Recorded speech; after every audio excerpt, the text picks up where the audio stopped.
2018 Grafton Board of Education meeting to order. Ask all members present to please rise for the Pledge of Allegiance. In the back, please. The Pledge of Allegiance to the flag of the United States of America and to the republic for which it stands, one nation, under God, indivisible, with liberty and justice for all. All right, thank you. This is the time that we reserve for public comment. Anybody in the public here that would like to make comments tonight? Yes. Good evening. I'm Tammy Taylor. I'm with the Grafton Education Foundation. I would like to invite everybody to the 7th Annual U.S. Bank GEF Super Bowl. And our original plan was to bring it back to Grafton this year, but things aren't going to be ready in Grafton until 2020. So please mark your calendars for Saturday, January 26th of 2019. And the school board and the leadership in the district has been really strong and supportive behind this. And we're really appreciative of all your support. I know you've had bowling teams and many of you have been at the event. At this time we're soliciting sponsorship. We're actually really seeking out some corporate sponsorship at a high level this year. We're trying to raise a lot more money this year. And we're starting to solicit live and silent auction items as well. So more to come on that. We appreciate your support.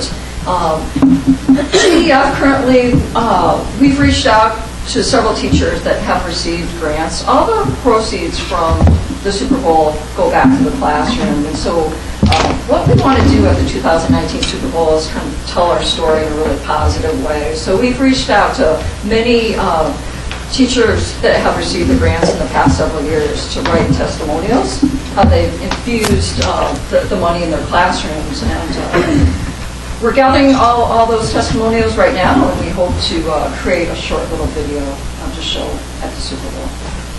And Tammy, where's the venue? Cedars. Cedars, still is. Yeah, we'll be back. Cedars has been a great partner, and they've been really good to us. So we'll be there for one more year. Okay, great. Well, thank you very much. Like I said, we'd love to bring it back to Grafton, but things aren't quite ready, and we really need to execute and move along. Thank you very much. Yeah, thank you. All right, anything else? If not, then let's move to the consent agenda items. We have two items there, the approval of the minutes from the September 24th board meeting and the statement of receipts and expenditures for September 2018. Motion. So moved. And a second. Second. Any discussion relative to those two consent agenda items? Seeing none, all those in favor of the motion? Aye. Aye. Opposed? And they pass. All right. Some action items and reports here. Jeff, the superintendent's report. Yes, so this week is Red Ribbon Week. In all of our schools, we are celebrating Red Ribbon Week, and Red Ribbon Week is an alcohol, tobacco, and other drug and violence prevention awareness program that occurs all across the nation. It's started in 1988 and is actually the oldest and largest drug prevention program in the nation. Today, at the middle school and the high school, they had a speaker come in and speak, Tasha Shu, and Tasha is quadriplegic, with an inspiring story about purpose, attitude, and hope. And across the Ozaukee County, the middle schools and high schools get together, and she's in each of our districts throughout this week. Started at the high school and then went to the middle school today. And so she addressed the reason why most kids use alcohol and drugs and ways to find purpose and support to make good choices. And then across the district, we have different things going on with the emphasis being on making positive choices. Elementary level daily announcements about healthy decisions, posters throughout the school, information sent home to parents. And then our 7th graders as well have their annual Courage Retreat coming up with Youth Frontiers. They have some high school leading champions coming down to help with that on Thursday. And then as you drive by district office in the high school, you'll see the Leos have a wrecked car out there as a reminder of making proper choices, not drinking and driving. We use that as well for texting and driving. So making good choices is really a positive thing. I know an example tomorrow, they have students that will be out in the lot passing out Smarties with the message, "You're so smart, way to buckle up." So just good reminders things that we should be doing all the time, but we, especially at this time of the year, take this week to really bring an emphasis to that throughout the district. So a good first day of that. You'll see a lot of people wearing red today and throughout the week, bracelets and so forth that they have for students and staff in that way. And then also our John Long musical has their musical coming up on November 2nd through 4th, and it's Shrek. So an invitation, I'm sure Mr. Arndt will extend to all of you to come and see that. It's always great to see our students, and for the second year we will have the dress rehearsal will be a free dress rehearsal for seniors. So that is occurring on the 1st. So opportunity for seniors to come in, students to perform in front of an audience, but also an opportunity for us to give back to our community in that way. But it's the 2nd through the 4th is Shrek occurring at John Long Middle School. And then I had on here the high school football team, so congratulations to them on making the playoffs for the first time since '97. Since we posted the agenda, they actually won the game on Friday night, which was exciting. So first time since '95 that they'd won the game. I think Mr. Deering, with his announcing, was extremely excited. The energy was bursting at the nest, right? There was a lot of energy there. We won 28-21 over Luxembourg Casco. We now move on to play the number 1 seed, New Berlin Eisenhower, on Friday at New Berlin. But super great for the kids, community. It's great seeing the kids run onto the field afterwards. And just great for so many of our kids that are involved with whether it's cheer or dance, being able to perform as well. And just on a Friday night when you have the Brewers going on, there's a lot of things going on. Bucks opening night, it was just a great environment at Grafton, and super exciting for the kids. We're excited to see what they do this coming Friday. And then we've also had some things happen since Friday night. I want to recognize our boys and girls cross country team. So they competed in the Divisional II sectional at Mayville on Friday afternoon, and the boys won the sectional championship. Girls were runners-up, but both teams then qualified for the state meet, which is this Saturday in Wisconsin Rapids. So this is the second consecutive year that we had both cross-country teams qualify for state. For the girls team, senior Julia Willie was sectional champ, and for the boys, senior Xander Luhasik was second overall. So best wishes to all of those students. And so our next board meeting will list the teams and the athletes that are on there and how they do at state. But that just occurred this weekend, so congratulations to them. Volleyball finished out their season. They won their first 2 matches versus Mesmer and Sheboygan Falls in the postseason, but they lost the regional final match to Kettle Moraine Lutheran on Saturday night. And then boys soccer lost their regional opener last Thursday to Delavan Darien. And girls swimming, they host the conference meet this Saturday at 2 o'clock. Diving is on Friday. It starts on Friday evening. And then sectional will be at New Berlin Eisenhower on November 2nd and 3rd. So by the time we have our next board meeting, we'll have an update on them as well. And then a couple other things. Parent-teacher conferences start this week. So at the elementary, starting tomorrow night. It's always we're fortunate to have a strong parental turnout for those. We have great parental input and participation with those, which really helps us partner with our parents to help all of our students succeed. And then Friday night, we had our first family fall harvest dance for our elementary schools. And so it was scheduled to be at the high school, which would have been great, and then the football team was hosting a game. And so thanks to the parents for being flexible and moving over to Woodview, it worked out really well, actually. It was packed in the gym and packed in the cafeteria, but it was a good vibe over there as well, and a ton of people over there. I ended up parking at the top parking lots. I think everyone thought that'd be full. There was multiple spots up there because the asphalt area by John Long was just full. And fortunately, I think the first person to park started in a good spot because it filled in really nicely. So we had people all over the place on Friday. There's a lot of things happening across the district, but that was a fundraiser for the student trip to Madison, and a great thing for kids to be able to do with that happened with it. So a lot of great things happening across the district. I wanted to update the board on. Any questions? So I'd just like to echo, too, on behalf of the board, congratulations to all of the student athletes for wherever they may be in their sports. One of the things that I've noticed, at least in the events that I've had the good fortune to attend, there's no quit. There's just tremendous perseverance and constantly going and moving forward, and I think we can't ask for any more of all of these participants, even those, at the end of their season. It's just remarkable and it's phenomenal. So Best of luck to those that are continuing, and congratulations to those that may have ended. So the final thing I should say is we have a new volunteer process that we want to update the board on. We talked about it earlier, and we're going to be moving forward shortly with that. Yes, as you're aware, we use Raptor for all entry into our buildings. And a few years ago, we started doing background checks on volunteers. We were able to kind of meld those two together. Raptor has a volunteer process. So some of the benefits are people, in order to get approved to be a volunteer, would go online, enter their information in. We will not handle or see any of people's sensitive information like Social Security or pass that along. We would only find out the results of the background check for approval. And then when people come into buildings, they simply check in just like a visitor would. And in fact, their volunteer hours can be tracked within the Raptor system. So there's a final meeting on Wednesday to make sure everything's set in place, and then following communication out to parents and community members, it will be ready to go. One question for the volunteers. So if there was a field trip tomorrow, would the volunteer parents be getting a check prior to that, or just the Raptor system on site, right before the trip? They would be able to go online and fill out the form, Oh, okay. and then that would be So run. then that's just something, okay, so that doesn't have to do with when you check in and visit? If you're just a visitor coming in, you're not volunteering, then you go through the regular process of getting that badge, and then that quick check that Raptor does. So it's basically replacing the paper copy that we had and the delay that would go with that, as well as us handling that. So there's still the same people. The only people that would find out the results of that check, just like it's been in the past, would be Topher, myself, and Melissa, and that's it. So, but now there's no storing of any paper copy that goes with it. No one has to bring someone in or something in or send it with their kid or anything like that, which I know was a concern in the past as we started this process. It just makes it electronic. So is this on the Raptor website? There'll be a link.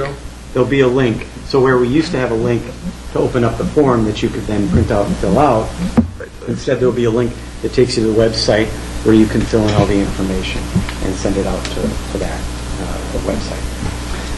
That's just come up in the last week, so we've been working with Rick, has been leading that charge with that, and that's just moved forward more quickly, and Raptor's going well at each of our schools at check-in.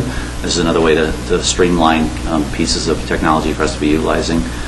So we wanted to let the board be aware of that. We'll be informing the community as well, but to bring it up now. So do volunteers have to do that once, or do they have to do that on a yearly basis? It's right now we have it set up to be once every 3 years.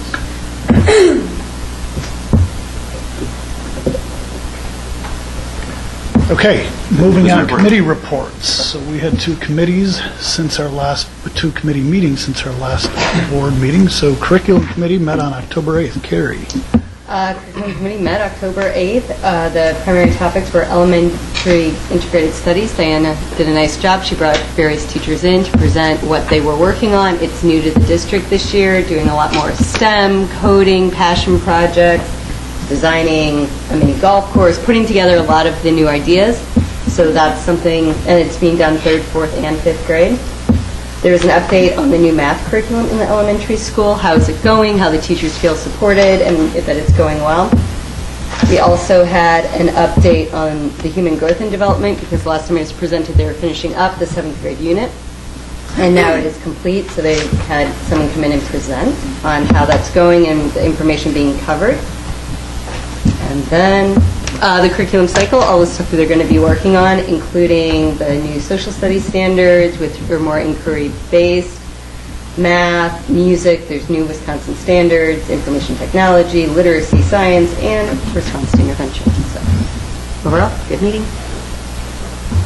Excellent. Any questions for Carrie? Not Mark, how about the Finance Committee meeting? So yes, the Finance Committee met on October 17th. There were a number of items we talked about. The main one was the finalization of the 2018-19 budget and tax levy, which will be coming to the full board tonight, along with the health, medical information on the health renewal. We talked about a mascot checking fundraising program. That is a fundraiser for The Grafton High School Fall Musical? I think it's the Fall Musical, yes. So actually, we'll be hearing about that later tonight, too. We talked about an option for the board members to direct their salary to a scholarship as an option. If we would want to do that, would save both us board members money and the district money by doing that. And then we also talked about the purchase a seat program for the buses, and that is also coming to the board tonight. So we'll hear more. All right, thank you. Any questions? Item C, personnel report. Jeff, is that you? Yes, so I have some informational pieces for the board. So we have a couple new hires that we have for our aides. We have Deborah Jo Becker, who will be a special ed aide at the high school, Rebecca Bodo, a 4K aide at Kennedy, and Christine Sandoval, a special ed aide at John Long Middle School. We had a Tiara Whiteside, a special ed aide at Grafton High School, resign. And then we had Joyce Schmidt, who was in our Christian services. She retired, and I'd reached out to Linda Binder and asked for some information on Joyce, because she's been here a long time, and Linda's worked with her for a number of years. And she said she retired after being a vital member of the Nutrition Services Department for over 20 years. She worked in the main production kitchen and was the position responsible for any of the baked items on the student menus, having made thousands of cookies and much more over her years. At lunchtime, she manned our a la carte area in the high school, knowing most of the students by name. Her biggest regret upon retirement is missing her daily contact with the students. And so as we get into the spring and we have all of our retirements, we'll invite Joyce back and recognize her at the board level. But just passing that information on that she did retire. And we do thank her for her years of service and positive impact she had with kids. And Linda, I think, summed it up very nicely for her. Excellent. Thank you. And no action required. Oh, and, thank you. And we wanted to showcase to the board, thank you, a minor detail. That wasn't in my notes. Sorry. Thanks, Karen. And so we will have, we talked earlier about recognizing our staff members in a different way this year. And so we have taken all of our staff members for 5, 10, 15, 20, 25 years that all of you were at when we recognized them at the beginning of the year. And we have a banner that has been made for each of our buildings. And so it gives the year and then recognizes each of our faculty members. So it's going to be in whether you're no matter what department you're involved in, you're being recognized in this way. And so whether you're at the middle school, and you might have students and families who recognize elementary teachers, or at the elementary school, siblings have had various people at the high school or whatever it may be. We wanted to recognize each one in our building. So we'll have each of those in our buildings. We'll have one in district office as well. So as a way to recognize staff. Excellent. It really is a nice gesture. It turned out really nice. It turned out really nice, and it came at a good time because we had everyone get ID pictures this year. So you don't have to worry about someone looking maybe a little younger or older, in their picture than what they are now.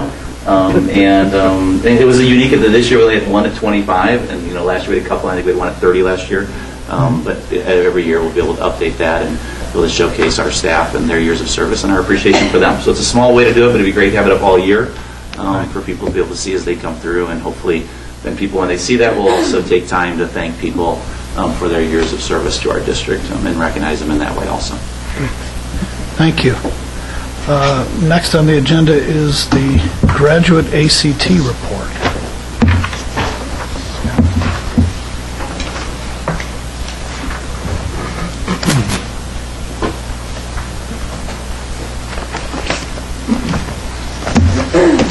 So to lead us off tonight, we have Mr. Mantag, who is our high school principal, and Elizabeth Minty, who has a long title, but works at both the middle school and high school, and does a great job with our data and instructional practices, and brings a lot of great insight into making all of our students college and career ready. So I'll turn it over to the two of them.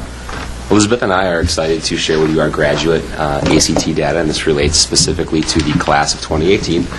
So these are students that have already left us, so that's kind of where we're starting at this point in our process to share the data with you this evening. Jeff's absolutely right. Elizabeth is really, we work together on this all throughout, and she's really a great assistance, not just to me, but to all of our teachers and to our students as well when it comes to all of our data, and in particular our work with ACT. So she's here to present with me this evening. So as I mentioned, what's included in the report, we have ACT scores for the class of 2018, so the graduating class that just most recently left us. You will see 5-year trends for average composite score, each subject area score, and we've included 3 years since statewide testing. We've started testing all of our students, in the 2 years prior where we were not testing all of our students yet, as that had not been mandated or changed at the state level. And then you'll also see an analysis of our student readiness for college-level coursework. Those are our SAT, college and career readiness benchmarks, and our percentage of students that are meeting those benchmarks. So this report includes, so point just to remember, this report includes not just their statewide testing as a junior, but then any additional testing that was done by those students throughout the course of the 17-18 school year. And the score included that makes up these numbers is the most recent time that they've completed the ACT. So if they've taken it a second time or a third time, it's the most recent time that they've taken that information. You may also wonder why we're presenting this a little bit later than normal. Usually this is a September presentation to the board. ACT added a July testing date, and therefore that pushed back the release of the information until October. So we weren't able to present prior to this time, as we have pretty much just recently received our information from ACT. The first chart that you'll see gives our graduate class results. And what you want to be aware of here is that's the same cohort of students. So if you take a look at where it says ACT as they were juniors, where their numbers were versus their final numbers when they left us and graduated at the end of 2017-18 school year. And what we want to see here is we want to see a nice steady increase between when they took it the first time and then if they had multiple opportunities to take it. And you'll see that that is definitely the case. So you'll see that we are up in all of the areas between those testing. Those that deserve some special recognition would be our English score, which was almost up a full point between the statewide test and the class of 2018 graduating. And then overall composite increase of 0.5. So the state composite grew 0.4, and we exceeded that, so we grew 0.5 within our composite as well. And the 22.9, you'll see this in a little bit, really was a high for us. It was the highest ACT score that we've had by any class since all students were required to take it. So we're really proud of that. And the 22.9 certainly speaks to the hard work of the class of 2018 and all of our teachers as well. Elizabeth?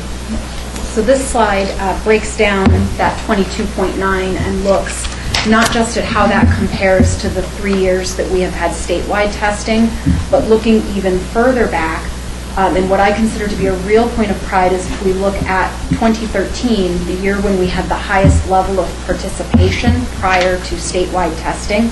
Our composite that year was a 23.0. Yeah. At 22.9, we are right there with 100% of our students taking this test. So again, that's a tremendous testament to the work that this class put in and how they persevered in retaking and even raising their score from their junior to the final time they took that. So when we look at the number of students who did retake, of our whole class, 31% opted to retake the test and increased their score between when they took it during statewide testing and when they graduated. We had 12 students, 7%, who went down, and we had 5%, 8 students who remained unchanged. And then 57% of the class opted not to take the test a second time. Those numbers are consistent with what we saw last year when we tracked this data as well.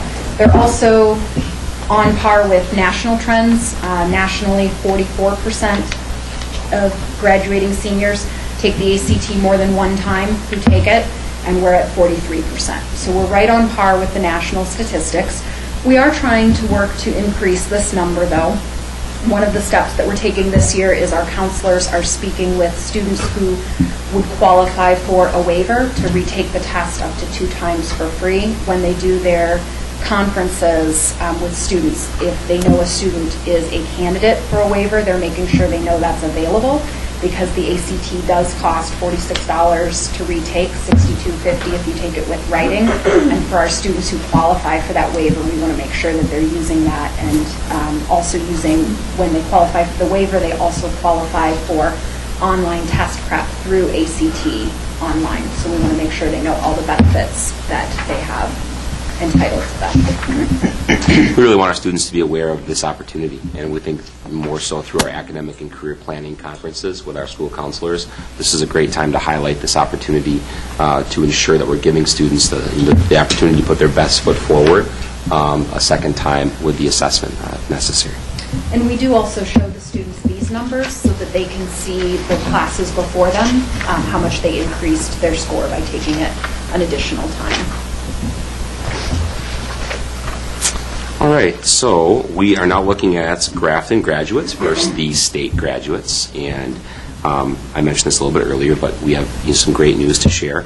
As a rule of thumb, we're right around 2 points over the state average when it comes to our ACT scores, and you can see that celebrations are all across the board. But if you really look at English, as being 3 points above the state average. If you look at reading, 2.5 points above the state average. If you look at our composite, 2.4 points above the state average. That's very impressive for this particular class. So certainly another point of pride for us to share with the board this evening. And last, but certainly not least, our college and career readiness benchmarks and our percentage of students that meet the benchmarks in our district versus what it looks like in the state. Remember that college readiness benchmarks, these basically indicate that students have a 50% chance of earning a B or better in the corresponding college level course, or a 75% chance or better of earning a C in the corresponding college level course. So this is the data that we've given us that these benchmarks indicate that students are college ready. And we see 73% of our students in college English composition that are ready, 56 in college algebra, 59 in college social science, 50 in college biology. 41% of our students met all four benchmarks, Point of pride would be that last year, 35% of our students met all four benchmarks. So a 6% increase in students meeting all four benchmarks is certainly something to be proud of. And in addition to that, I always kind of go through why is science, why does it go so much lower as you look at that chart based on the area? To remember that the benchmark for English is only an 18, so it would naturally be higher. And then math and reading are 22, science is 23. So science actually has the highest benchmark in order to be considered college ready. So that's why as you dig into that a little bit, it does make sense a little bit that there are fewer students that may meet that. So I wanted to indicate that the increase of the meeting all four benchmarks as well. Anything else to add on that? Okay. All right. And since we're going to be back, we would normally give you a next steps here, but we're going to be back in probably 20 minutes, and we're going to present the junior level ACT data, and we have a couple of slides what our next steps or our actions would be at that time. So if you have something that pertains to the graduating class, great, but if you're looking for what does this mean, what are you doing about it, we have that coming in the next part of the presentation. So. Scott, can we get the breakdown of scores or a score range for the students that retake or versus don't retake? We do. So we would have all the scores. So I have a gigantic spreadsheet that basically tells me every test date and then where the students were, where they started, and where they end up. So we certainly do track that and then share that as a part of the data that Elizabeth talked about. So. Does it tend to skew towards students who score higher tend to retake it? Not necessarily, no. We actually have quite a few students who are in our lower score bands who will retake it because the tech colleges are increasingly using the ACT. You have to have a 16 to qualify for financial aid at a technical college, and many programs, they're actually eliminating the AccuPlacer moving forward, and all programs will have an ACT-based entry requirement. So we're actually finding that students who score a composite 14, 15 many of them will retake, trying to get that 16 or that 18 or whatever it is that their program requires. It's nice to add that additional relevance for this test beyond just being perceived as a four-year college placement test, but more along the lines of, or admission test, excuse me, more along the lines of trying to get everybody to give relevance to this assessment and the importance that it means for their future. So I'll ask now, but if you'd rather this answer get deferred, that's okay. So is there anything, the increase in English for those that retake of nearly a point, is there anything informative of the curriculum that if we just had it sooner in a different way, that it would benefit all? Well, English is one of the areas that we're looking at as development of this year's goal as a building. Is the Commerce Department is certainly looking at our overall English and what we can do for students as they enter our curriculum as freshmen. So we are paying attention to it. I think that the increase certainly is indicative of students preparing more for that as they move along and gaining more knowledge over the course of their time here.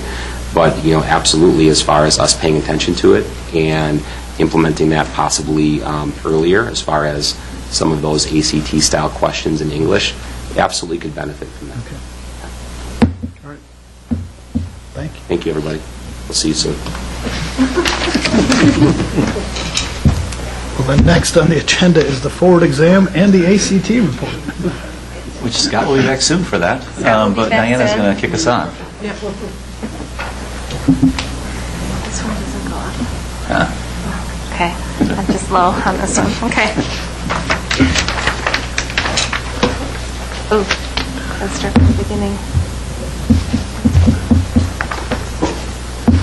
Because we were checking that slide.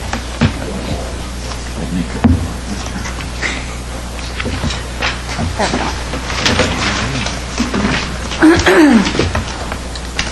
Okay, so I'm going to be presenting about the forward exam, which is given to 3rd through 8th grade students for ELA and math, 4th, 8th, and 10th for social studies, and 4th and 8th for science. Principals will be chiming in when it comes to talking about their schools and highlighting some data as well as some next steps for them throughout the report as well. So this is from the 2017-18 ACT and forward exams, both state exams that were taken in the spring of 2018. Scott and Elizabeth will be back. We'll do ACT on the end of the report. So we'll also be highlighting Grafton scores in ACT and forward, comparing to our neighboring schools as well. So the forward report. A few highlights from the district level in looking at 3rd through 8th graders together combined for ELA. They were 15.6% higher than the state in proficient and advanced, and 15.8% less than the state in basic and below basic. It's exactly what you want. We want to be higher in the proficient and advanced and lower in the basic and below basic. However, we did have a drop of about 4.7% from last year in the area of ELA. When we look at math, it's a similar story, but we had an increase. And we went up from last year at 1.5. We're still above the state, a little less above, but still highly above, 12.6 above their proficient and advanced, 12.7 above or less than their basic and below, which again is exactly the trend that we want to be above in the high and below in the lower end.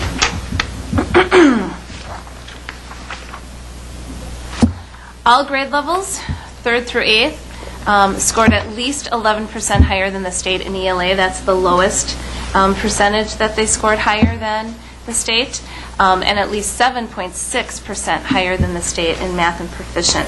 Just so you know the range, in ELA there was a grade level at 3rd grade that scored 28.7 above the state in ELA and 20.9 above the state in math. So we had this is the lower end of the range, going all the way up to 28 percentage points above the state.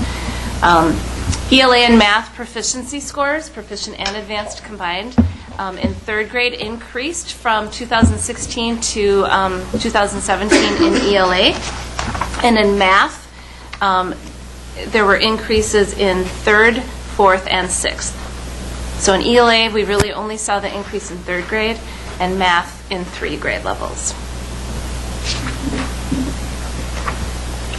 All grade levels in each building scored higher than the state in ELA in the proficiency, proficient and advanced. All grade levels except for 1 in each building scored higher than the state in math as proficient. Our 5th grade math at Kennedy was below the state. They were below the state last year and the year before. But everybody else has been above the state in both ELA and math. Third grade, this is a huge point of pride. Third grade in both buildings scored, or in 2 buildings, scored above 70%. And that's significant because the state is only at 41% proficiency. So we're 30 percentage above the state in third grade in ELA and math. So this is a look at a trend of all of our grade levels, and this includes, you can see the yellow highlight, it includes the DLM, which is the dynamic learning map, and that is an alternate assessment for students with the most significant disabilities in ELA and math and social studies science. So this year there were only 7 students across 3rd through 8th grade who took that exam. It's typically somewhere between 5 and 12 at the most, given the year. And that's across all the grade levels. So it's a very small percentage. But we wanted to show you that the variance in the data is usually 1 to 2%, not more than that typically, because it's such a small number. So to really look at strict forward data, we're going to do that from this point forward so we can really think about the students that really took the forward exam. But you can see in this that we're above the state across the board. However, we do have a trend. For example, here, we go down, then we go up, then we go down, a little up and down, whereas the state stays pretty steady. So we're kind of a little bit all over the place in ELA, and in general, a trend going down in general, but points of going up and down. So it's kind of all over the place a little bit. The biggest dip is 8th grade, but you see that same biggest dip at the state level at 8th grade as well. If you look at last year and then moving to this year, now this is just strict forward data, no DLM involved. And here you see that the state dropped in every grade level except for 7th grade. So the state was dropping. And we dropped as well. However, we did not drop in, I think it was 4th grade, 4th to 5th. So if you look at so you can look at it 2 ways. You can look at 3rd and 3rd. So 3rd grade here to 3rd grade here, different group of kids, but as a trend going up. 4th grade here in 2016-17, different group of kids in 17-18, but the score is down a little bit. Again, it's a different group of students. You can also follow a cohort, so you can look at 3rd graders in 16-17 are 4th graders in 17-18. And that's where we start to see some of the concerns that we talked about when we had our data retreat with the board in the summer. That some of our cohort data is trending down. When we take a look at math, again, we're back to including the DLM, so those 7 students that are significantly lower and are taking that DLM alternate assessment are in this data. So you can see again that we're above the state in all areas, and as the state the state is going down, we're going down as well, but not quite as much as the state. Again, 8th grade seems to be the point of the lowest point at the state level too, which speaks to potentially the test because it's happening across the board, not just in Grafton. If you look at the 2-year comparison for math, again, you can look at it as a trend from third grade to third grade, and we went up. That's a point of pride again. Our third grade scores are going in the direction we want them to go. Fourth grade to fourth grade, we also went up. Fifth grade to fifth grade, we went down. Sixth grade, we went up. So we have some trends going up if you're not looking at the same students, so you're looking at a trend. If you wanted to look at cohort, you look at third graders in 16, 17, become fourth graders. Fourth graders become fifth graders. That one went up a little bit. Fifth graders to sixth graders stayed steady-ish. I think that's a 63. Seventh to eighth. So we have some that stayed steady or went up, and some that went down.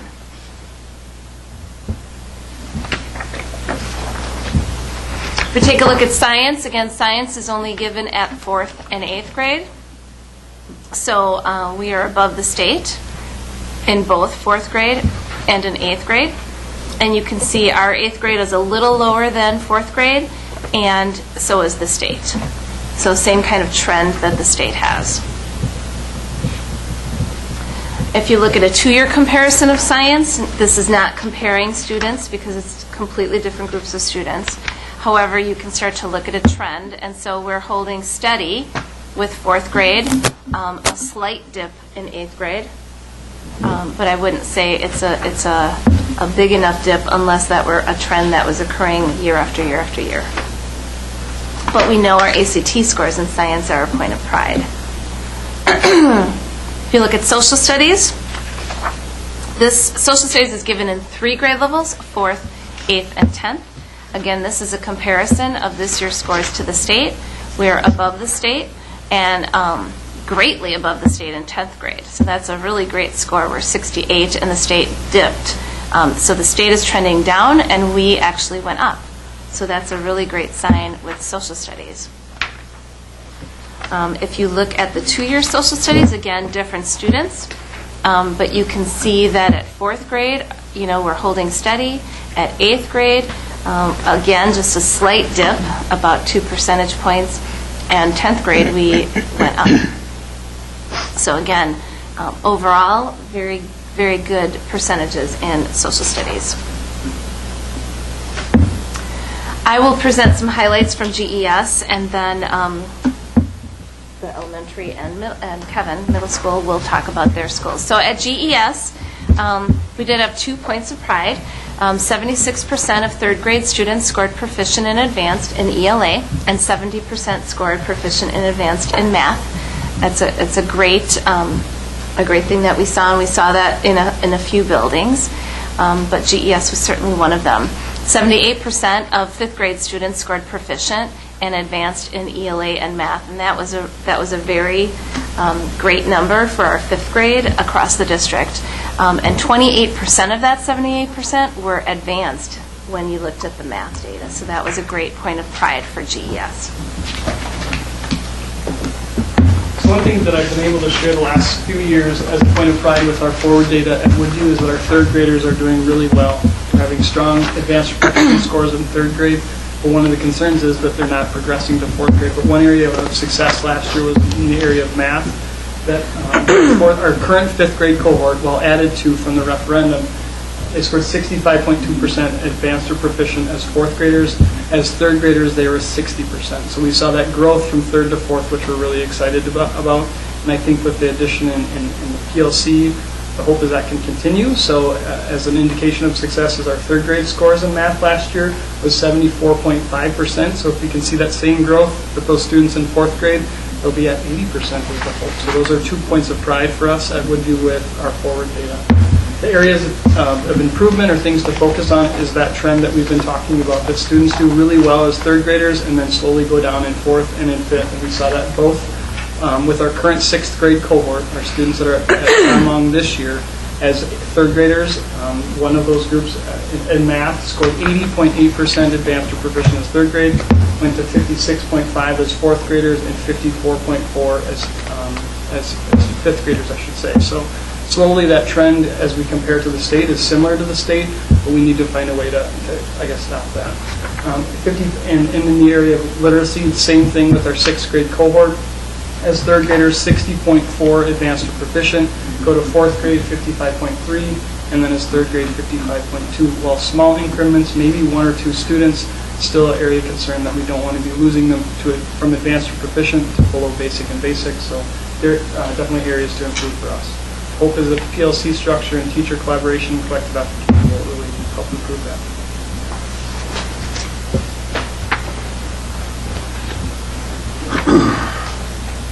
Here to talk about Kennedy Elementary School a little bit.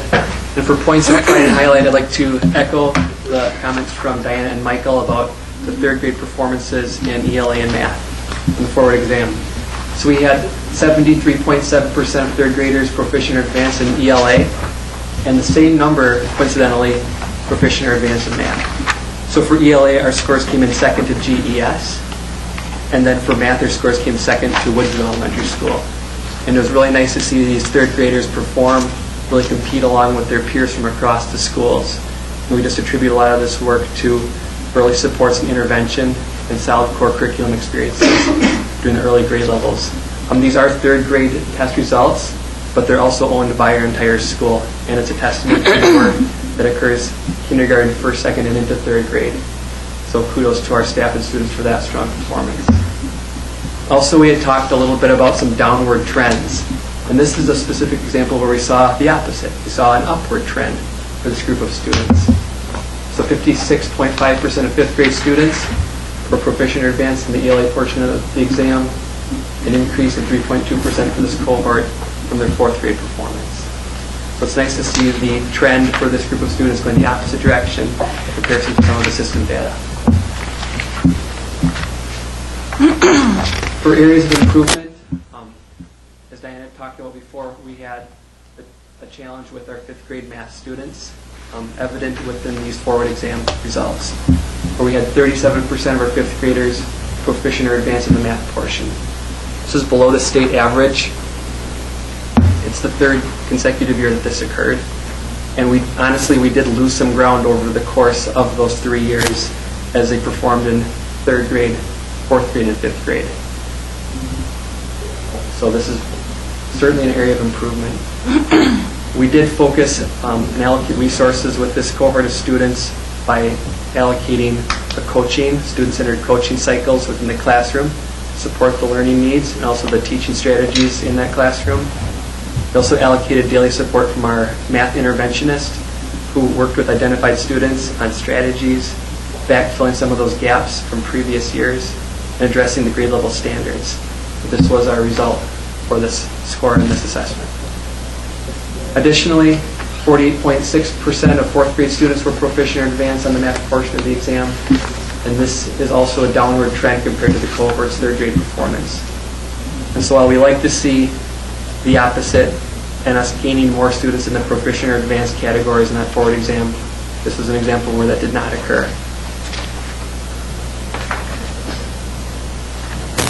Yep.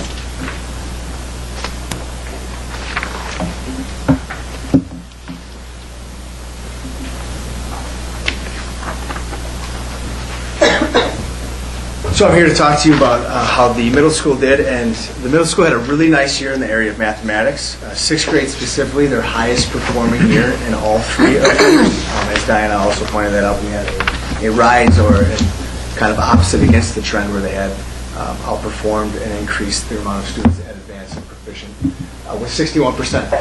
Also overall, when you combine all of our students grades 6 through 8, the highest percentage of advanced students that we've ever had in the history of John Long with 11.3 and lowest percentage of below basic in 12.7. So trending in the right area of increasing our number of advanced students and shrinking our population of below basic.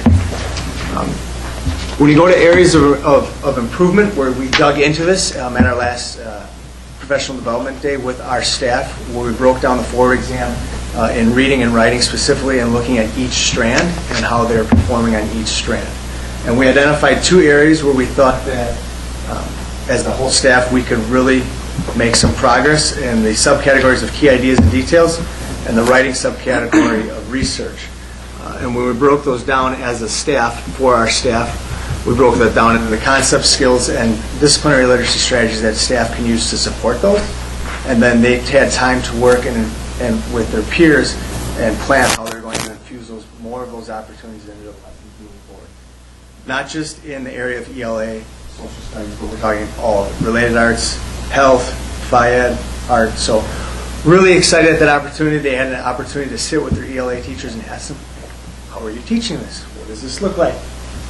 And then the other piece that we're adding on top of that, which is really exciting, this is just our staff. We have, for the first time ever, after-school vertical team meetings occurring once a month. And our staff, our ELA and social studies teachers took it upon themselves that tomorrow they're meeting together 6-8 so that they can unify how they're writing and reading structure that their process for students. So in social studies, we write document-based question and analysis, and the social studies teachers want to make sure that they're using the same verbiage and same skills that our ELA teachers are using when they're using the writing process. So that, and I feel and I know will help our writing and reading process when it comes to those times when we have those assessments. And they're breaking it down even further into doing common form assessments on just introductory paragraphs, which our ELA teachers say, our kids need more practice with just not a whole essay, but breaking it down piece by piece.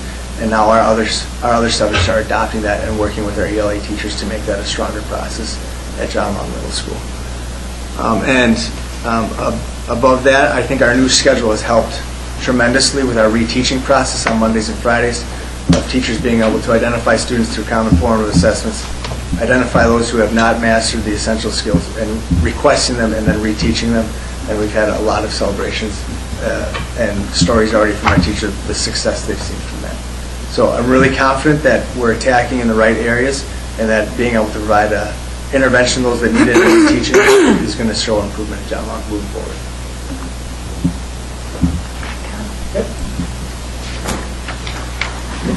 Another area of data that we want to share with the board is taking a look at some of our subgroups. One of our larger populated subgroups is our special education students. Laura can't be with us this evening, so I'm going to share some of the special education data that we've been starting to look at. We look at this at our school level and teacher level, but to be able to share that with the board as well. So this is 3rd through 8th grade, and again, this is students taking the forward and the DLM.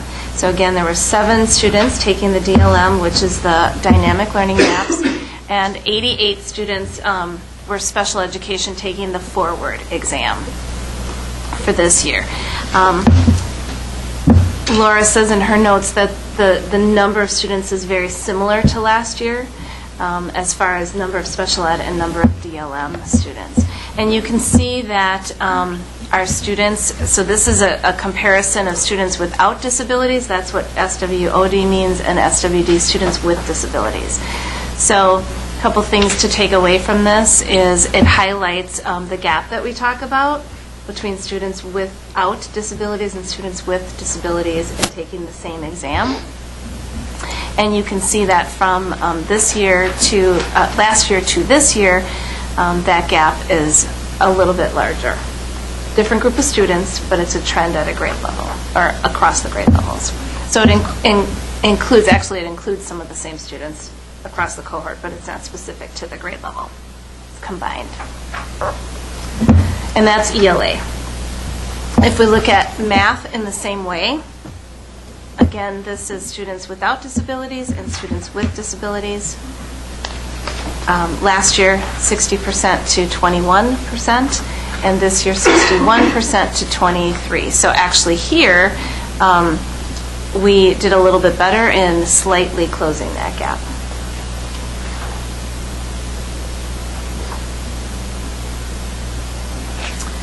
A few points of pride for the district. So we've mentioned it, both Michael and Craig and myself. This 3rd grade trend is exactly what we want to see. So here is ELA, and I've highlighted in yellow the Grafton scores. The state is in between. So you can see, if you look at the state, for example, you can see it goes slightly down each year. So the trend of the state is going down. The trend of Grafton is going up. When we combine the green and the orange, which is the proficient and advanced, we're going up. So this you can see is going up each year. Now the advanced group typically does fluctuate a little bit. But we can see that even when we went up and we went back down a little bit, we still stayed above that the year before. So that's also a good sign. So this is exactly what the kinds of trends we want to see in all of our grade levels. Same trend is happening in math. So again, state, you can see the state. It's a little bit more static than in reading. It goes down, but at the state here, it kind of goes down a little and goes back up, but not within a lot of points, so it's really pretty static. Whereas Grafton, we're sort of static here and then start to go up there. So again, it's trending up, not down. So the model of what we want to see of all of our grade levels. Not what we hope to see, what we want to see. And here's a point of pride at the middle school level. 7th grade, we see the same trend in ELA. So again, we see the state, pretty static, going up a little bit in that third year, last year. But you can see Grafton, when you combine, we're trending up across 3 years. So again, it's another place where we have the trend going in the right direction.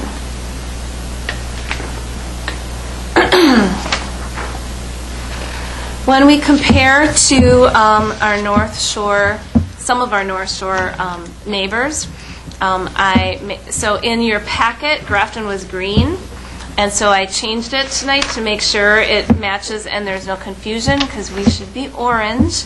So Grafton is orange, and you can see, so we've pulled Cedarburg, Glendale, River Hills, Mequon, Thiensville, Port Washington.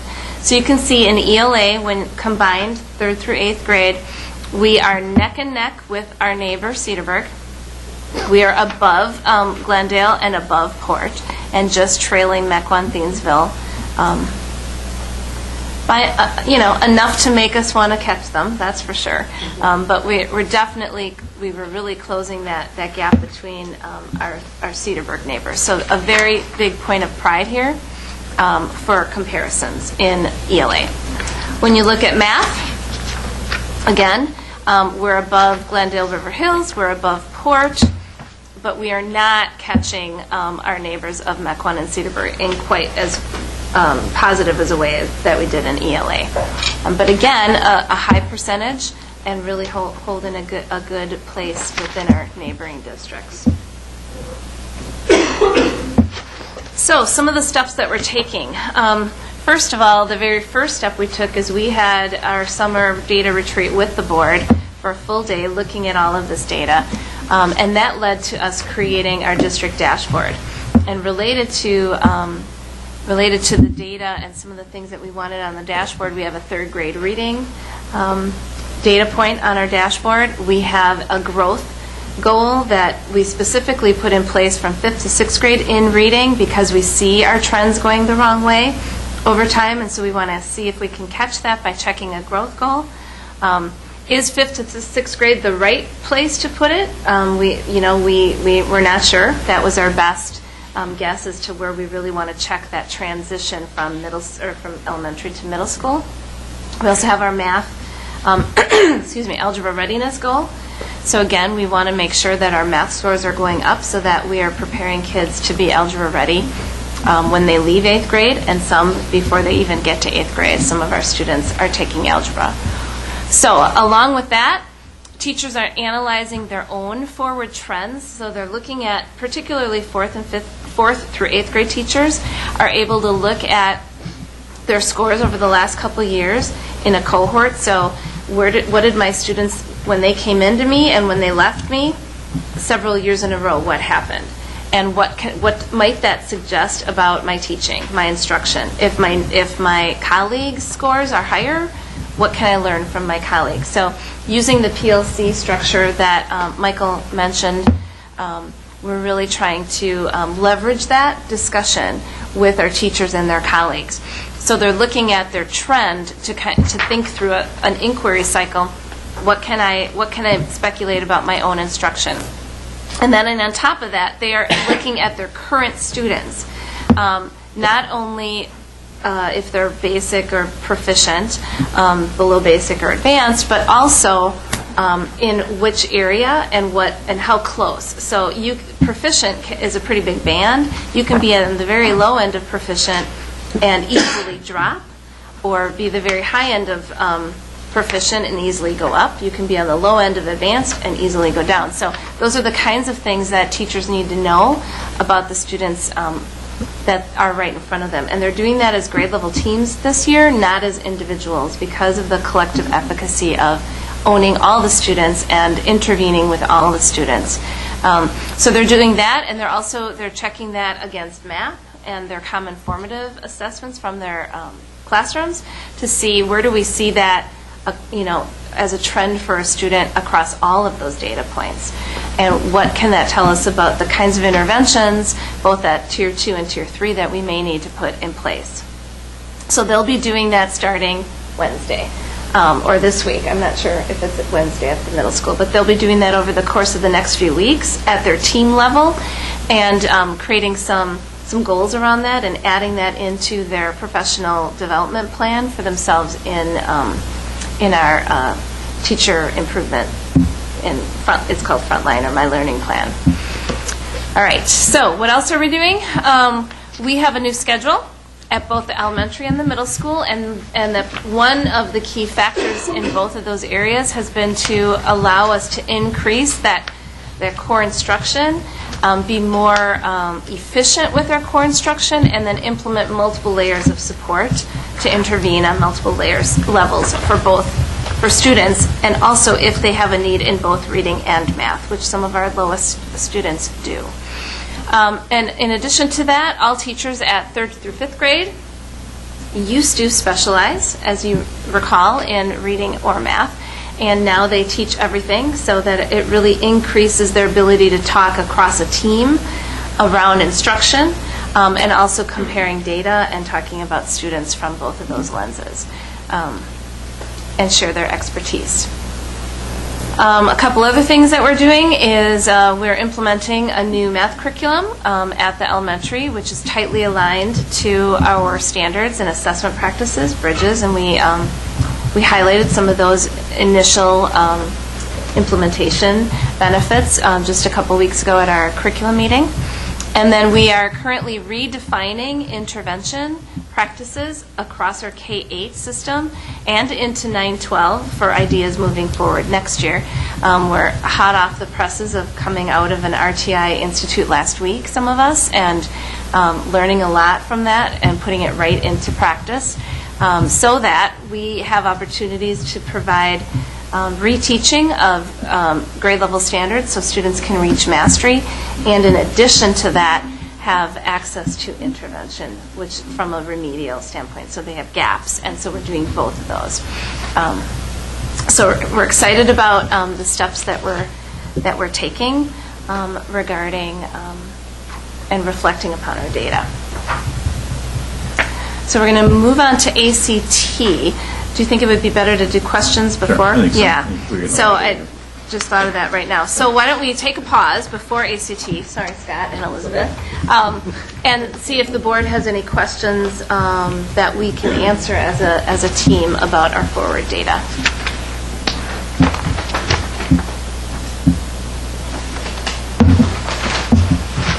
Any questions? I've got just a few. What's better to look at, grade level or cohort, and why? Is there one that is better than the other? So they serve different purposes. So if you look at grade level across time, that speaks more to your system and your curriculum, your resources. It typically speaks a little bit more to that. When you look at cohort, you can see growth of the same students, and that speaks more to instruction. Because if you're a teacher whose data, if on Wednesday I'm an elementary teacher and I get 2 years of forward where each year I have several students that drop from proficient to basic, let's say, and I see that as a trend. Students are losing, they're not gaining when I have them in front of me. So it speaks to my instruction, especially when it's a trend. It's not just an anomaly of one group of students. It's a trend. But if I'm in my job, I want to look at that. In addition to that, I want to look at the system, a trend of a grade level to see is there something that we could speculate around the curriculum or our practices as a system that maybe speak to something that's going on in grade level. So I think one of the board members emailed me and asked, why might third grade be having such success? Well, so as a system, I know that we have a lot of early intervention in place at K2. So that might be one speculation that that's really working. And so at third grade, they hold on to that. Well, why do they lose it after that? That's a different question. Mm-hmm. So they serve two purposes, and they're both equally important from my perspective. Then, along that lines, under what steps are we taking where you talked about teachers are analyzing their own forward trends and their own student and forward data and planning? What can I determine from my own instruction? I think that's kind of how you said. Is that exercise introspection on behalf of the teacher, or is it mentor-led? I mean, so they do that. Is somebody looking at it? And are they sharing what they're seeing and finding with somebody else, and then as a group looking at different strategies? So they're sharing it from the perspective of some action steps in there. It's called a PPG, Professional Practice Goal. Thank you. I was going to say it earlier, and I couldn't think of what it stood for. So they're putting that into my learning plan, which is now called Frontline, where principals can see that, and they're sharing it that way. Okay. They're also producing artifacts within their teams. Do you guys want to talk about that a little bit? The artifacts for PLC that will kind of address some of the action steps they take? I think the way I thinking about your question is we had done the same activity for third, fourth, and fifth grade teachers last year, in that we gave them all their data.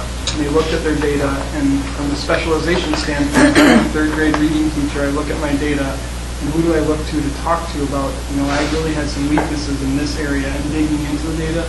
They really didn't have anyone to reflect and talk to. The analogy I use for staff is that, as we went away from specialization, if you worked at a hospital in Rochester where there's thousands of people to support you, and you go into a surgery and you come out and you can connect with another surgeon on what you did well and what you didn't do well. Or if you work in a rural hospital and there's just one of you, who do you go out and reflect your failures and your successes to? And now we can do that because they're all teaching reading, they're all teaching math, and when they get their data, it's not about just holding it to themselves. They can share it with others, and that's what we're going to push on.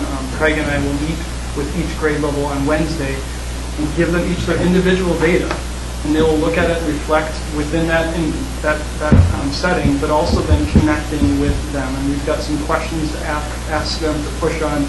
How can you support each other? That it's no longer about teaching in isolation, just teaching reading, just teaching math. It's about collaborating in a professional, collective efficacy environment, which is I'm really excited about. And we even heard some of our teachers talk about that on our October 5th PE Day, and they got up and spoke to their peers and colleagues and said, we're looking forward to this day, not looking at it as a negative.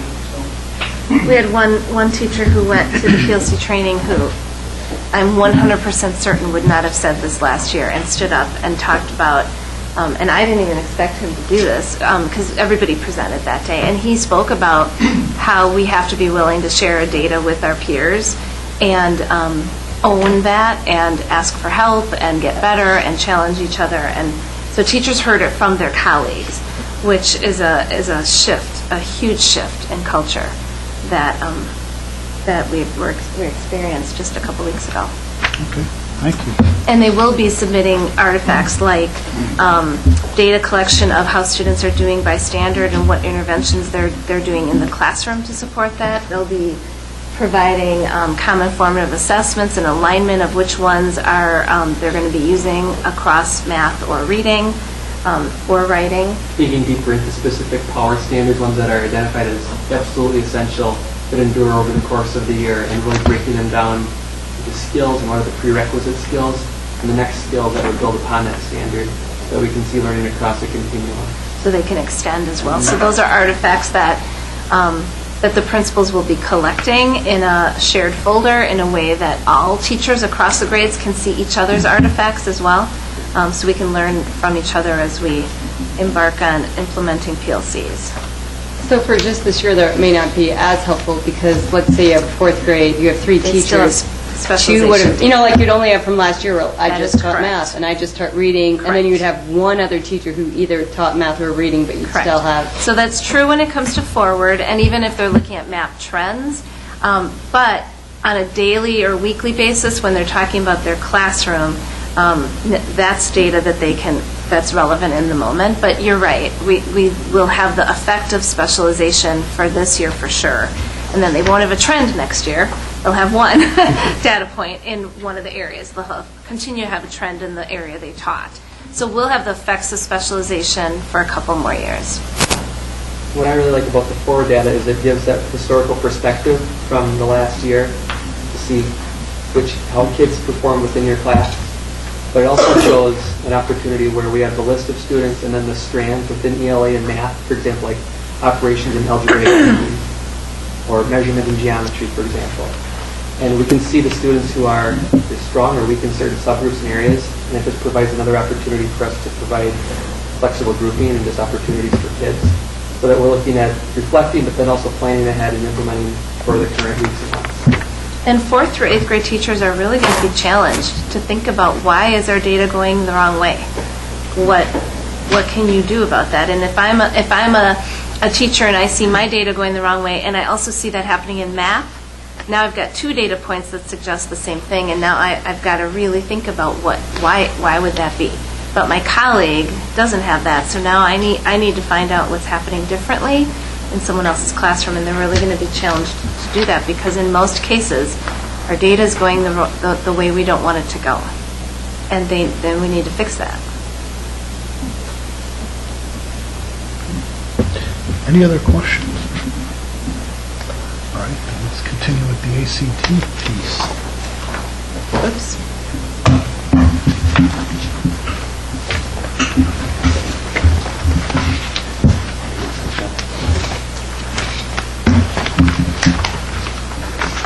I'm Scott, and this is Elizabeth. Really long And, title. yeah, we're going to present the state ACT data. So we will get started. So this data is a little bit different. These are the results from the 2018 juniors only from the statewide assessment day. So it's a one-day snapshot of where our juniors, current seniors, were on that particular day at that point in time. So it's different from obviously the graduate report, which included more data and more information as they continued to take the assessment on multiple occasions. So we'll just take a look right away at our Grafton juniors versus the state. I mentioned in our earlier presentation about that we were generally 2 points above the state average. That remained pretty consistent in terms of where we were. So if you look across the board, that's where we're at in terms of our English, math, reading, science, and our composite overall. So what I'll talk about a little bit later is the decline in our overall composite score, and the same thing was true with the state as well. So I'll address that as we move forward. So this gives you a great snapshot of us, our juniors, over the last 4 years. And I think Diana did a great job of just outlining when you look at the data across our system. This is just looking at our juniors and their overall performance versus following a cohort. So you'll see that if you look at composite, and that's what we'll take a look at first, is that we had a nice trend upward over the course of the last 3 years, from 2015 to 2017. And then our our 2018 juniors, class of 2019, we saw a decrease in our overall composite score back down to 21.8. If you look at English and math, very static over the course of those 4 years. And then reading and science, we recognize some sustainable gains. So when you look at that, you can see that the work we've done with literacy, overall with reading, we've said about a 0.5 point gain, and a little bit less than that in science over the course of that time as well.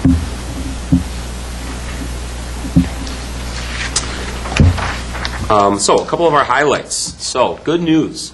Our composite average was in the top 8% of all Wisconsin high schools. That's awesome news. To be within the top 10%, obviously at that 8th percentile, that's great news. It continues to showcase what our students are able to accomplish with the assistance of our staff. And we are higher than the state average in all content areas, right at about 2 points overall in the ACT. And one other point that we have been looking at a little bit more closely now that we can monitor a cohort of students from ACT Aspire, from freshman to sophomore to junior year, the junior class met its predicted composite score from their sophomore year. So when they took that ACT Aspire at the end of the sophomore year, we met that predicted score at the end of late winter of their junior year overall. So that's one thing that we'll do a better job of overall in terms of reporting with you what that cohort data looks like now that we have more of that data to share throughout the course of the years. We always do this, and this is great to see. Diana showed you what it looked like at the middle school level, at the high school level. Dive right into the same comparisons that we normally utilize with the board. So when you take a look at this is our ELA, so English reading and writing. Certainly point of pride when you look at it. When you look at our English and our reading, it positions us. Obviously we're chasing two schools that we normally chase. We chase Mequon-Thiensville, Homestead, and we chase Cedarburg. So when you see that, we are performing either equally or outperforming those other schools in the area of ELA. And when you look at STEM, which is our math and science, this is also something that I really see as a point of pride. We'll look at math first. So when you look at our score of 22, really we're within a point and a half or a little bit less of Mequon-Thiensville and Cedarburg.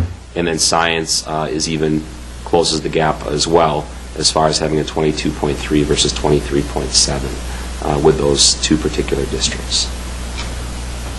And the number that probably gets thrown around most often is our overall composite score. And when you take a look at this, we outperform 4 schools, and we continue to look at Homestead and Cedarburg there as well.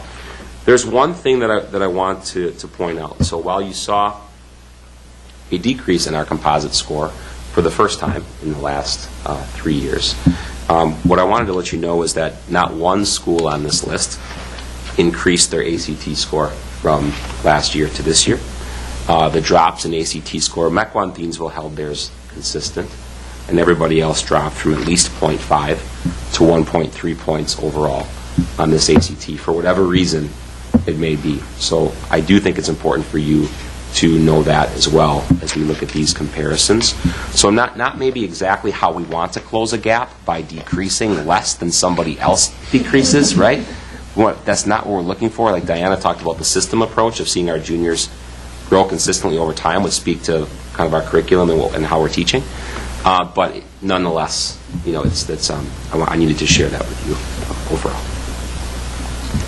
Okay, so looking at special ed versus all students, we are breaking this out for you for the first time in this report because similar to what Diana mentioned at the elementary and middle school level, we do see a gap between our special ed students and our population as a whole. So in the 17-18 school year, there were 16 special education students who took the ACT. There were 2 students who took the DLM, but they are not included in high school numbers because you can't compare that to the ACT benchmarks. So you can see that over time, our percent of students who are college ready in English did go down overall, and it also went down among our special ed students. So there's a gap, there's still a gap. The difference last year, we had a 7% gap, or 7% drop overall in proficiency and a 9% in special ed. So slightly higher, but the trend is mirrored. In reading, you also see the gap, but also the change mirroring what's happening in the population as a whole. Reading inches up for a few years. It takes a dip last year in both students overall and special ed students. So again, we have the gap, it's staying pretty consistent.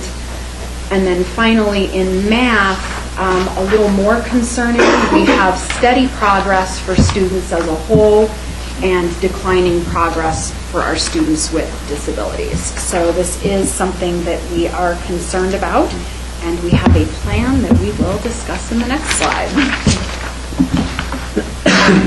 So these are the slides that I'm most excited to talk about tonight, because now that we have 4 years of data with the statewide ACT, we know what direction we're trending and we know where to put our efforts and our energy.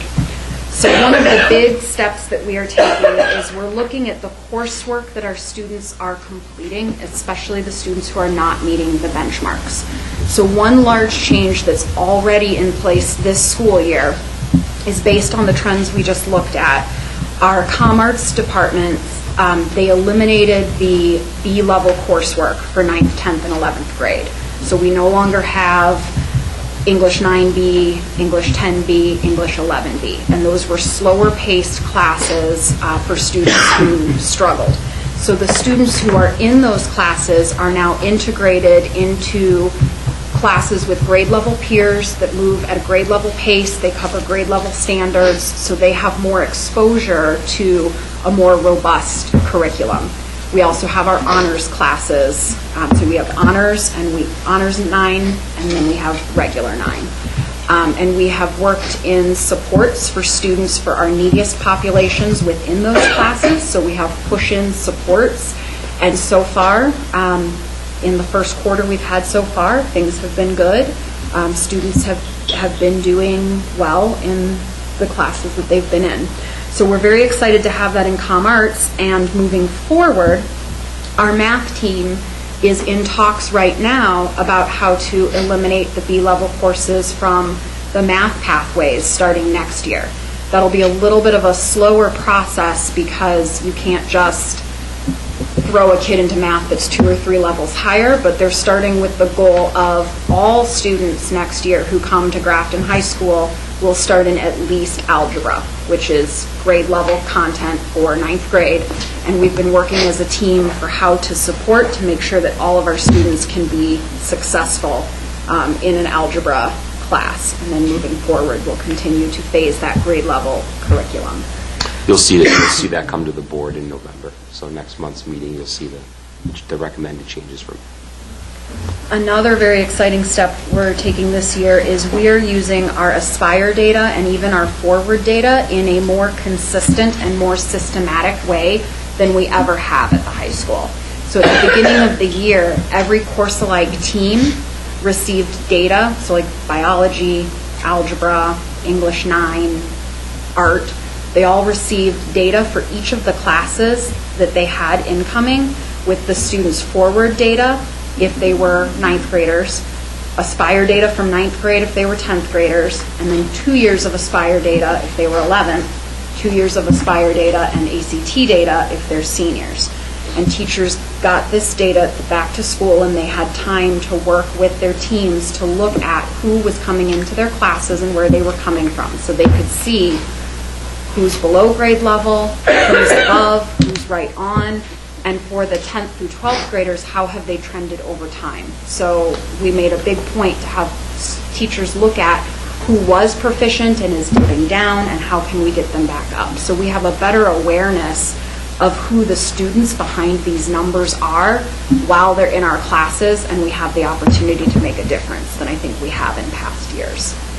Teachers have been engaging Elizabeth in conversation regarding that data, which has been great over the course of the first few weeks of the school year. So I think that making that data accessible for them, creating it for them in a user-friendly format, and getting that to them prior to day one allows them to see a snapshot of what all of their courses look like. And Elizabeth, thanks for putting that all together for them. And really some great conversations, like, my third hour, has a cluster that's really high. What are we going to do about the fact that this one class has this? I mean, just phenomenal conversations have come from the teams, and the fact that they're looking at those trends as a whole course-alike team, not just as one particular teacher. Another step that we're taking, so I've mentioned this on multiple occasions this summer on our data retreat, and then as I presented on our school goals last year, we currently have a scheduling committee that's in place at the high school. We've been meeting for almost 11 months at this point, and we're excited. Certainly student intervention is one of our driving factors that you'll hear about next month as well, and we believe that we have some great recommendations that we will be asking to put in place as far as the Grafton High School schedule moving forward. So I just wanted to get that back on your radar again, so that you know that we're still working on that. So we are continuing our comprehensive preparation for the ACT that our juniors take part in each year. As a staff, we realize that the biggest impact we can make on students is our curriculum and our instruction and what they receive for all their years up to the ACT. But at the same time, it is a test and there are strategies to taking it. So the more that we can prepare them for what to expect in February when they take that test, the better off they will be to show what they're able to do. So our prep program is very similar to last year. Our students will be taking a practice ACT in a couple of weeks in November. Based on student feedback, we're modifying that slightly to make it more similar to the testing conditions they'll have in February, so it'll really look and feel like the real ACT. They will get the results of their practice, and they'll work with their comm arts teachers to set goals. Rosalind Isbell and I will talk to the junior class about what their scores mean, what it takes to get into certain colleges to help them with that goal-setting process, how the tech colleges are starting to use the ACT to provide that relevance for our students who are planning to go that route, and then our entire staff and all the core departments engage in some ACT prep offerings during Black Hawk time from December to February. We also have a teacher who teaches a ACT prep course on Monday nights from December to February for Wisconsin Test Prep, and we make that available to our students. It's a very reasonably priced ACT prep program. We bribe students with donut breakfasts to complete ACT prep online. All of those programs will remain unchanged, and I keep getting asked by students in the hall when the donuts are starting, so I know they're aware of it. So, so one of the final strategies, which we believe really is powerful, it really focuses on the new district dashboard that was created with the assistance of the school board, and really setting those goals, which will drive our building goals and then drive our individual teacher goals. So very excited about the goals that I've been working with as far as our individual course-alike teams and our individual departments, as far as how they will create their goals that will funnel up to help improve overall ACT performance at the high school. Give you a couple of examples. In meeting with the math team last week, they are working on a vocabulary-related goal that will work right along with certain terminology that will be students will expect to know on the ACT, so a vocabulary-related goal there. World language, I met with Carrie Guerra this afternoon. She's very excited about also taking the grammar portion in the English section of the ACT and really infusing that into her teaching of the Spanish language. So she's looking at what our students have struggled the most with in terms of grammar on the ACT, and she's actually infusing that into Spanish. And then communication arts is also doing a grammar-related goal as well, where they are administering a full section ACT as a pre-test in English, and then working with specific students, groups of students that will help them hopefully improve throughout the course of the year with that. So those are things that I truly believe are a result of the district dashboard that's been put in place. So I really, truly believe, I think it's a powerful piece for our staff. And just to jump in on that comm arts piece, to go back to that idea of starting sooner, they are starting that with the 9th grade. So they will 9th, 10th, and 11th grade be working on the grammar, and they're actually going to give an ACT-style test pre and post 9th grade, pre and post 10th, and pre and post 11th, with the hopes of giving students that exposure at the earlier years and to get some data on students as they move forward. The last bullet, Elizabeth had already addressed, with basically our goal of algebra for all 9th grade students and making a way to support students so that they're able to make that happen. And I'd just like to close by, all of the great work that I get to report on as the high school principal is really the direct result of our entire district. Really, the ACT scores well as reported on by the high school principal, it's really a district level performance measure, and we certainly appreciate all the work that goes on at all the levels to make this level of achievement happen. So, thank you. Any questions for Scott, Elizabeth, or Diana, or any of the other things that may now have come back across your mind? Just a question on, you said like ComArts, you have honors, you have regular, and you're trying to get rid of the B courses, now everything in math, getting rid of the B courses. Have you looked into having honors math classes and like science, like algebra, but there can be algebra, honors algebra? Yeah, so we've started those conversations, and once again, our overall math sequence will really be infused over the course of a couple of years. So the first piece that will come to the board is algebra related, and when we're here next month, we'll talk about what our recommendation is as far as an algebra and the algebra support.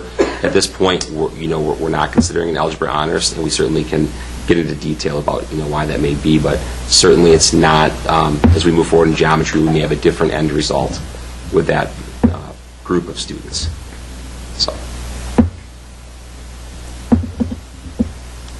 Any other questions?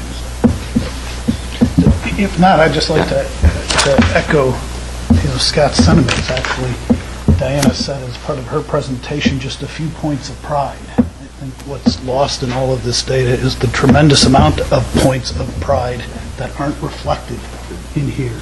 And I certainly want to thank the leadership team tonight for working with the staff and working with the students to bring about those points of pride.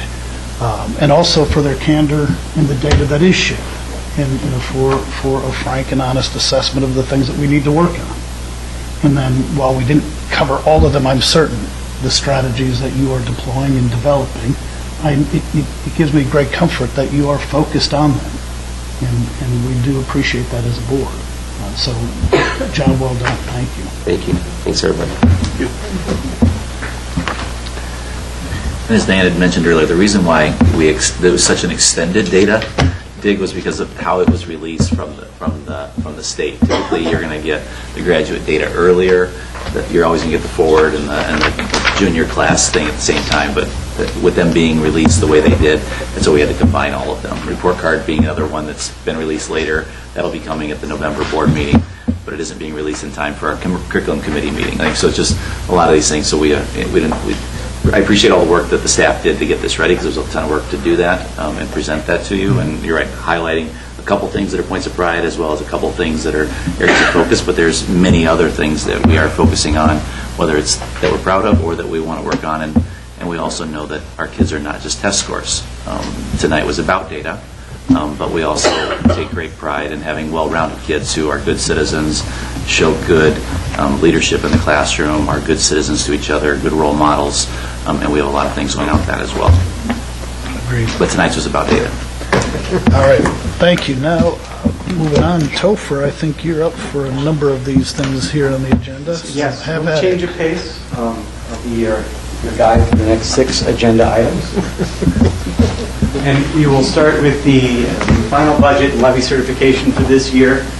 This was forwarded from the Finance Committee to the full board for consideration. I'll go ahead and present a similar presentation that Finance Committee will do it here for the full board, our studio audience, and those watching from home.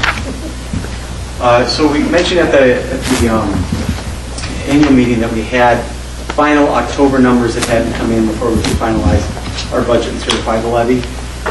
Those came in. Our equalized property values increased nearly 5.7%, and this is nearly identical to the estimate we've been using at our annual meeting. Our 3-year membership average did drop from 2030 to 2002. We had been estimating that it would drop down to 2016, so it dropped more than we had been expecting. We had an increase in participation in the private school choice program. This increased that exemption to $79,000 over what we had budgeted last year. Again, this impacts not so much our budget, because while it diverts state aid away from coming to Grafton, we are then replacing it in the revenue limit with a tax levy. So we have more participation there. Our final revenue limit did increase over $250,000, and our equalization aid increased right around $343,000 as compared to our July 1st aid estimate. In addition, we input final open enrollment budget numbers. We did have an increase in open enrollment out expenses and a decrease in open enrollment in revenue. We now have our 2% health insurance renewal that is being offered and should be approved tonight here by the board. Input into this budget. We updated and aligned our grant budgets. This budget does include over $400,000 to address items that were not covered in the referendum, such as flexible furniture or completing spaces that could not be updated in the referendum. We also, I want to point out that we do have a $800,000 budget decrease in fund balance. We're levying that into Fund 41 for capital improvements. Looking at our revenue categories, you can see we have a drop in Fund 10 in property taxes. This is due primarily for two reasons. First of all, we're levying an additional $430,000 into Fund 41. That means that there's less available to levy into Fund 10. In addition, you'll see the increase in equalization aid compared to last year. Within the revenue limit, you have property taxes, you have equalization aid. When our equalization aid goes up, that puts downward pressure on our property taxes. So that's why you see property taxes decreasing in the way that you do. The other piece I would point out would be the per pupil aid. Almost $400,000 more than last year because per pupil aid was increased from $450 per student up to $654 per student. Overall, there's little increase. Sorry about that. Overall, there's very little increase in our revenue compared to last year in Fund 10. Moving on to expenditures, you'll see that salaries as well as benefits actually decrease. This is due in part to the consolidation from 3 elementaries down to 2. And in particular, in benefits, we ended a number of years ago retirees gaining the health benefit. So each year we have former retirees using up that benefit and no new retirees coming on to begin the health benefit. You'll also notice a striking increase in purchase services. 2 big reasons for that.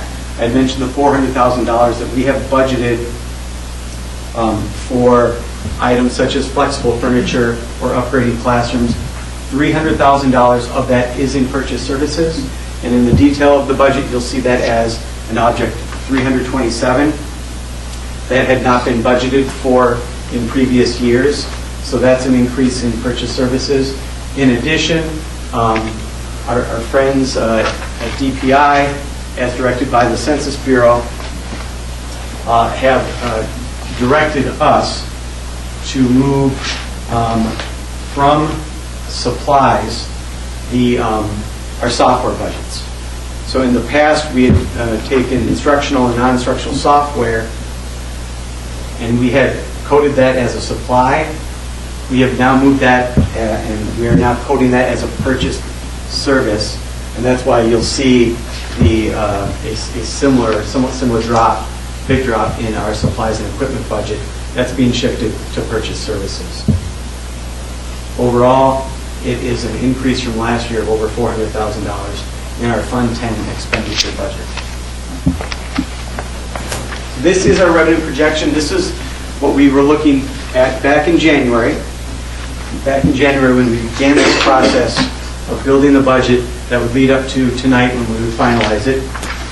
And what we were projecting within the revenue limit was a decrease of available funds of around $95,000 in due because these 2 exemptions fell off, our hold harmless, which brought us back up to the previous year's initial revenue limit calculation, and an additional declining enrollment exemption.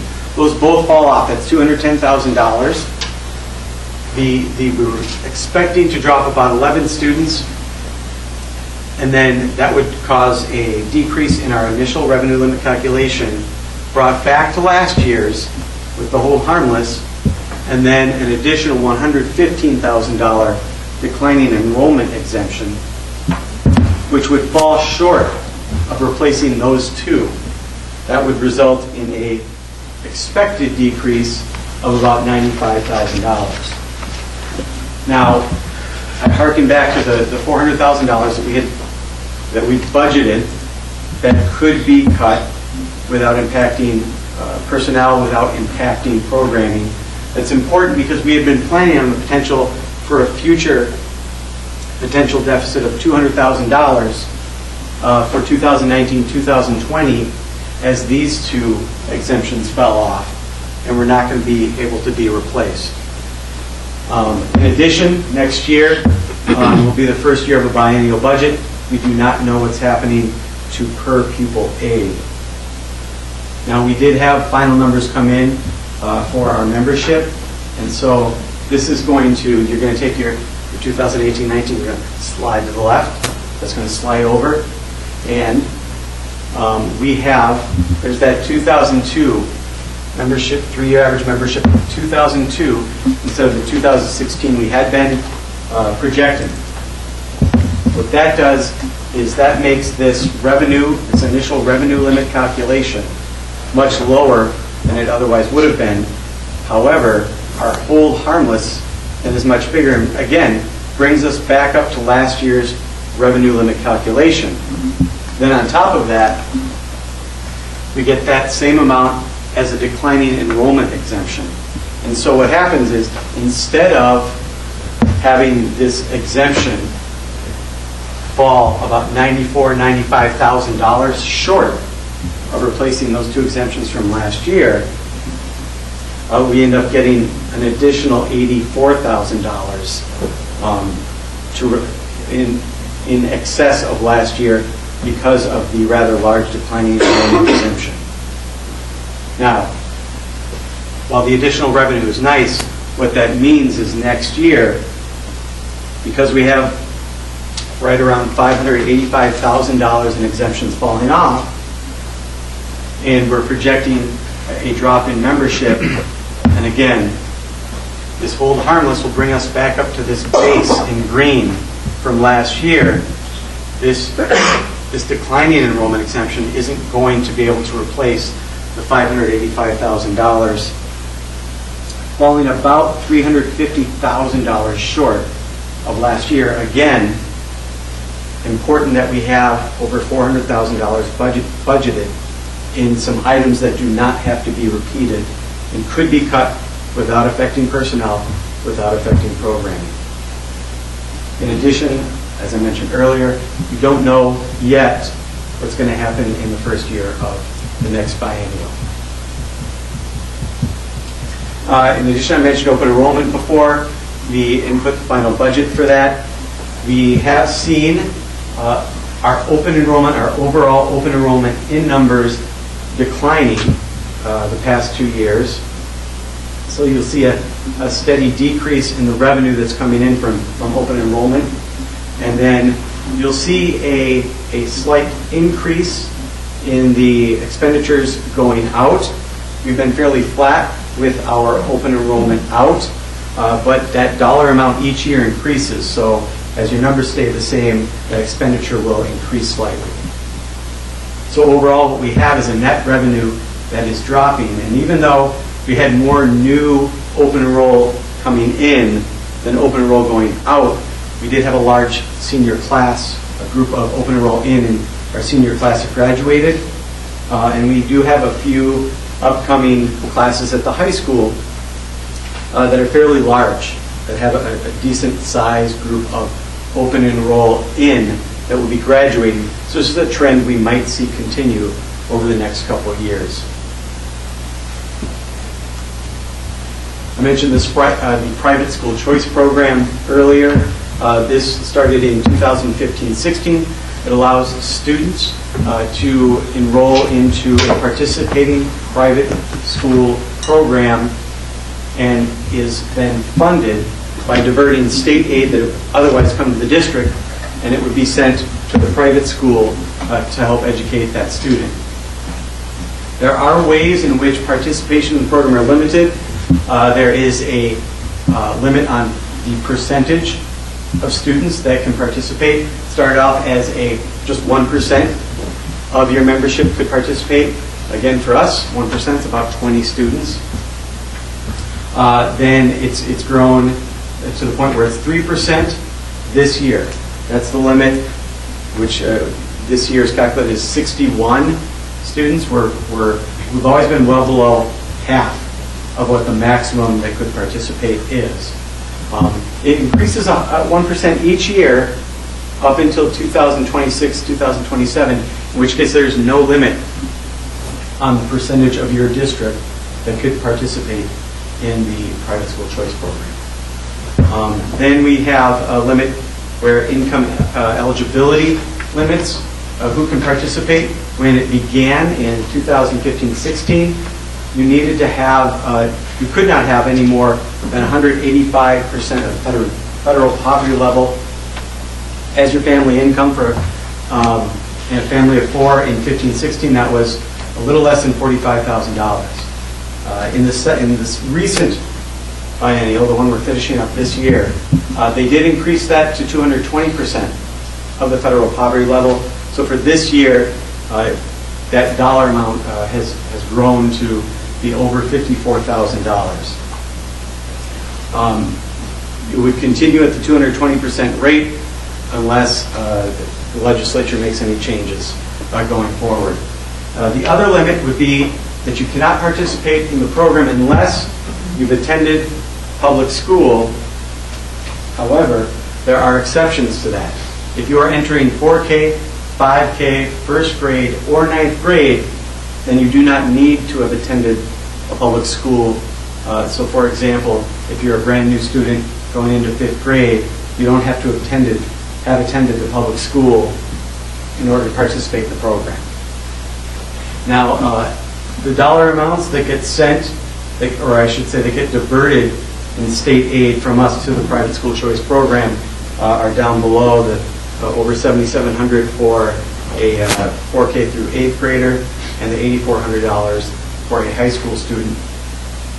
I mentioned that we really are not in a situation where we're butting up against that maximum percentage for the limit, but it could change if they start to change income eligibility in the future. What that looks like for us is the first year of the program in 15-16, we had $7,860 of aid diverted, and now you can see how we've grown for this 2018-2019 budget. We have over $194,000 of aid that's being diverted. It's a loss of state aid being sent to the private school choice program that gets replaced with a property tax. That's the exemption in the revenue limit.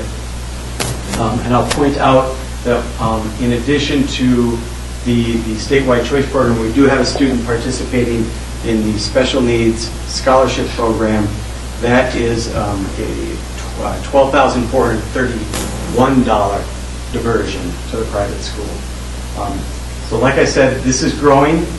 We need to, now that we have a trend, we can plan and prepare for potentially larger private school choice expenditures and a replacement of state aid with a property tax levy and impact on the mill rate. So that brings us to the tax levy. After all, taking all those things into account, we have our revenue limit of about $21.8 million. To get our levy authority, we deduct the computer aid, personal property aid, and we, of course, take out the state aid to come up with our $15,470,000 of levy authority. With that levy authority, we levy a good portion of that into our Fund 10 levy, in addition to our Fund 38 levy, which is used to make debt payments within the revenue limit.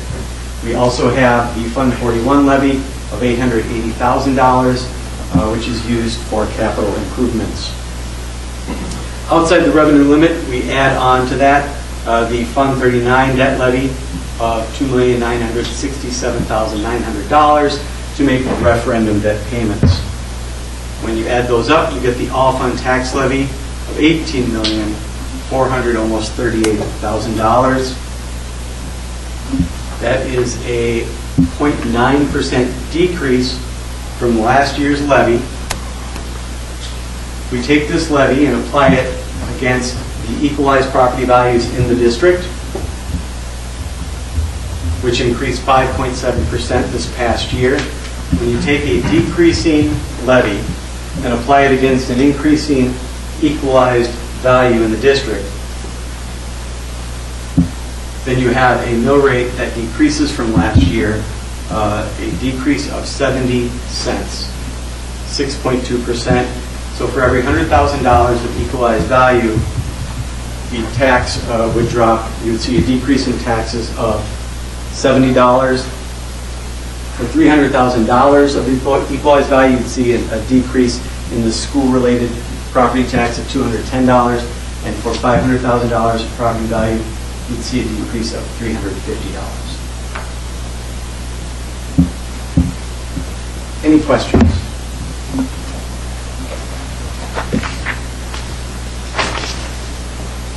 I don't have a question, I just want to make sure, clarify that $400,000 that's in this budget, that is not items originally planned to be in the referendum, but items that were identified as a result of the referendum, that, like the carpeting. This carpeting is new, butted up against this really bad carpeting.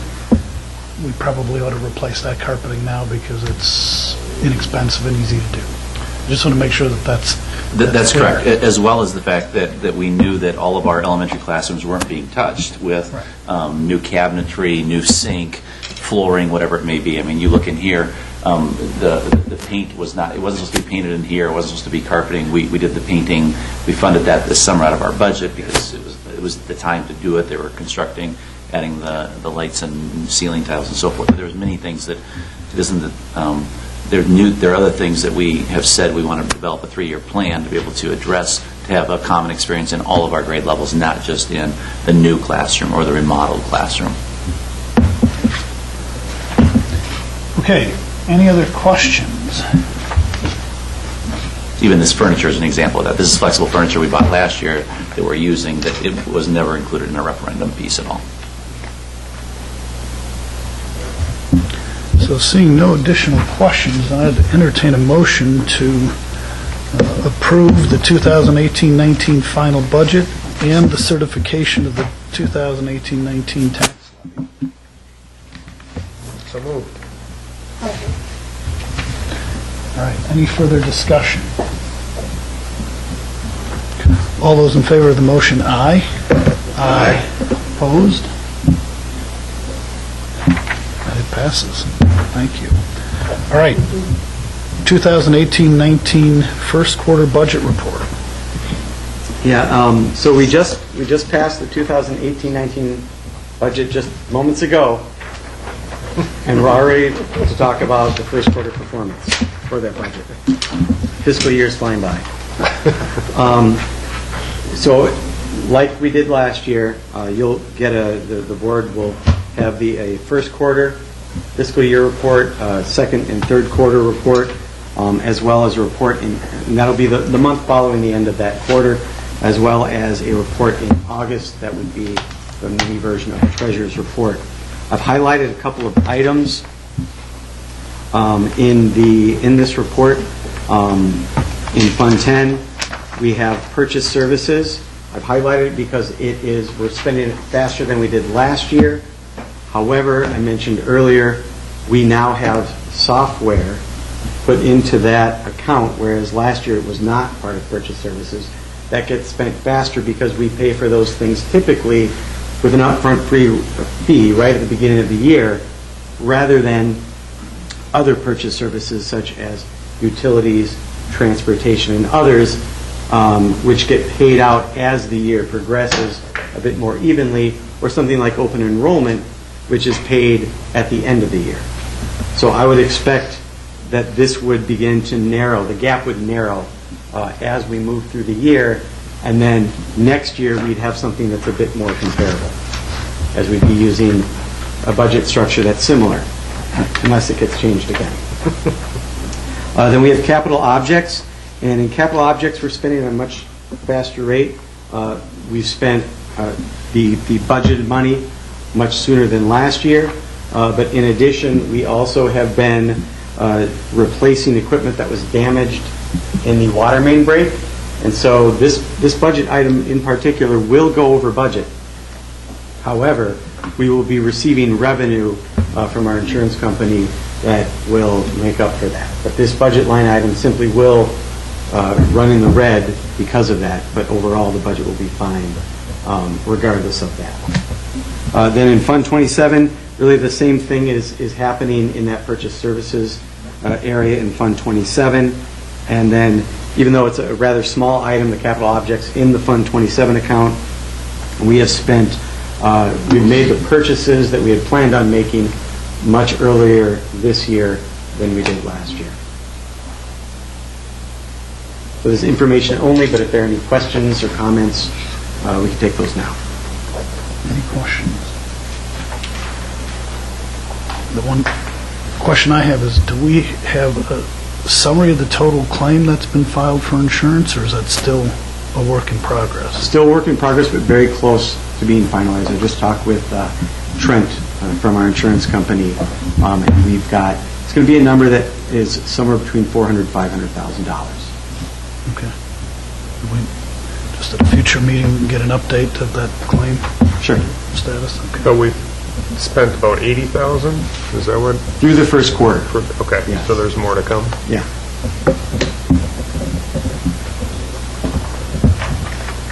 Any other questions? All right, thanks, Topher. Then tax and revenue anticipation notes. Yes, so like many districts, we receive much of our revenue in late January when property tax revenue comes our way. In the meantime, we, like other districts, we run out of the cash reserves, if you will, to be able to make payroll. So what we've done every year, this is really no different. We are looking to have the ability to short-term borrow so that we can make those payroll payments. Typically that happens at the end of November. Last year was an anomaly. We didn't have to borrow until January. So you'll notice down at the end, we did not have as large an expense related to our short-term borrowing as we normally do. But typically we do hit a point at which we have to short-term borrow in November.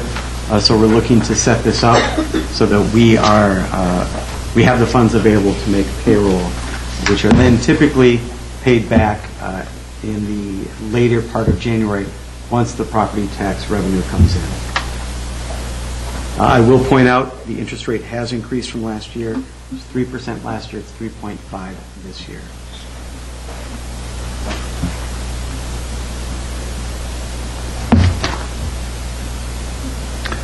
Any questions? The only question I have, Topher, is in the Exhibit B, none of the taxes have been pledged or assigned. I'm assuming that we've worked out that issue with occupancy for these facilities. At one point, I know the village wanted us to put some type of amount of money. We didn't have to pledge any future receipt of taxes? We gave them a letter, basically, that stated that we were good. Good for it. Okay. All right. Good. I just wanted to make sure that we didn't in any way in that letter do what it says we couldn't do here. All right. Then absent that, I'd entertain a motion, right? We need a motion to approve the resolution for school district tax and revenue anticipation notes not to exceed $5 million for the funding of the operations of the district during the 2018-19 fiscal year. So moved. Second. Any further discussion? All those in favor of the motion, aye? Aye. Opposed? And it passes. Thank you. 2019 Health, Dental, Vision, Life, and Disability Insurance Renewal. Yeah, so back in September, the Finance Committee met. We had representatives from Horton come and present our health insurance renewal, which came in at a 2%. And I have included in your packet figures for what the renewal rates would be, the district cost, as well as what it would cost employees for the various products. In addition to the 2% increase in the health insurance premium, we had a flat renewal for dental, for life, and for long-term disability. And those are all essentially district-paid pieces that cost the district certain dollar amounts. The vision came in at a 0% renewal.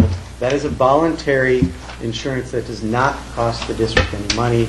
It's fully paid by the employee if they so choose to take that insurance. And that is the same situation with short-term disability. The employee, it's an optional insurance, and the employee pays the entire premium. That did come in at a 10% increase in that renewal rate. So we would be looking, I did want to point out our history since Act 10 of our decreasing costs for health and dental benefits. Back before Act 10, we were spending a little over $5 million for health and dental benefits. This year, we are budgeting, we're estimating that we'll spend a little over $3 million, nearly a drop of $2 million since then, a 39% decrease in the cost of those benefits to the district.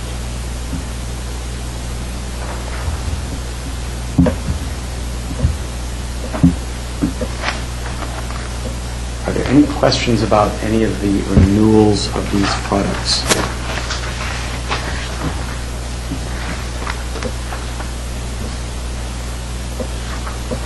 And essentially, as it relates to employee contributions, the net effect of this is that the increases, for lack of a better term, are passed on to the employees, right? The district's contribution has remained flat year over year, right?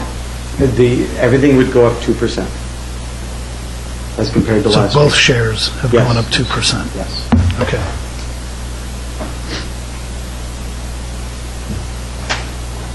And again, at the annual meeting, I believe we're using a 5% estimate. With this being actually 2%, it's a savings of roughly $45,000 from the annual meeting budget. All right. Any additional questions?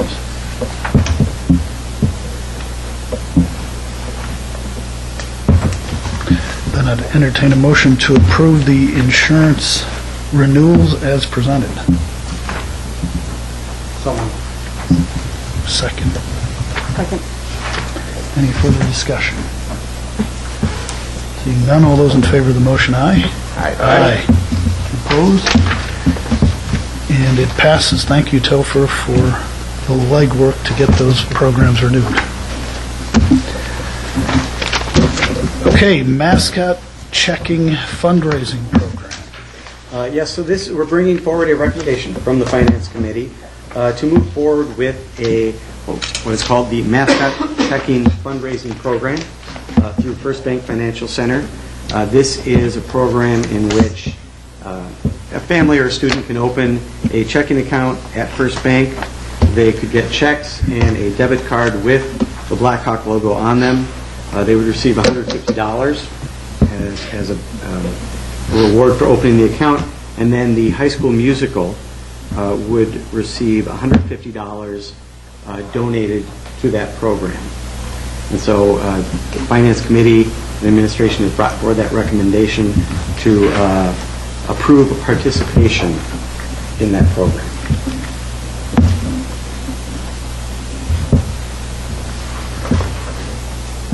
Any questions? An item that we discussed at the Finance Committee was well received. And If not, then I'd entertain a motion to approve the administrative recommendation to pursue a mascot checking fundraising program using the GHS logo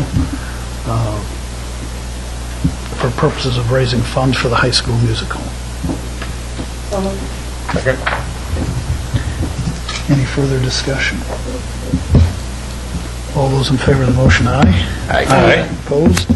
And it passes. Purchase a seat program. All right, this was also discussed at the Finance Committee. This is a program that other districts have as well. It would involve determining open seats on routes once they're finalized near the end of September.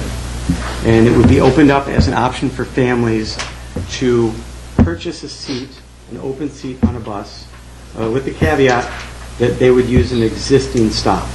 Therefore, no routes would have to be added for anyone because of participation in this program, and route times would not increase by having to add extra stops. So the Finance Committee wanted a little more information on maybe some of the comparables of what other districts charge. And so in our area, we have some districts that do participate. Cedarburg charges $200 for a seat. Port Washington charges $808 per seat. Menominee Falls uses roughly an average transportation cost per student in the district. And for them, that's $380 per seat. As a comparison, if you were to take all of our public and private school students, the average cost here in Grafton for transportation per student is about $557. So those would all be different. 3 of those are actually being implemented in surrounding districts as comparisons for that. Obviously, that middle ground piece of using that cost per student would be certainly above the Falls number, but using either that number or a percentage of the number would have us right around in the middle of what other districts do in our area.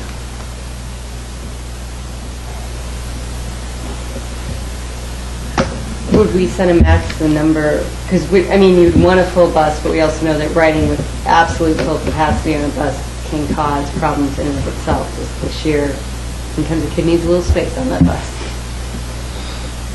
Are we setting it, or is it just, if there is 5, if there are 20 open seats and 20 parents apply, we were putting 20, every seat will be filled ideally then? It would certainly be up to the board. I haven't seen caps per se. I will say I did see in one of the districts the idea that if the bus gets filled with this program and a family moves in, one of the participants then does have to leave the bus. They lose their busing and are refunded a prorated amount. So there might be some thought as to not approaching that point and saying maybe having an X number of seats available for anyone that might move into the district. Do we know how many seats we have available? We don't know the total number.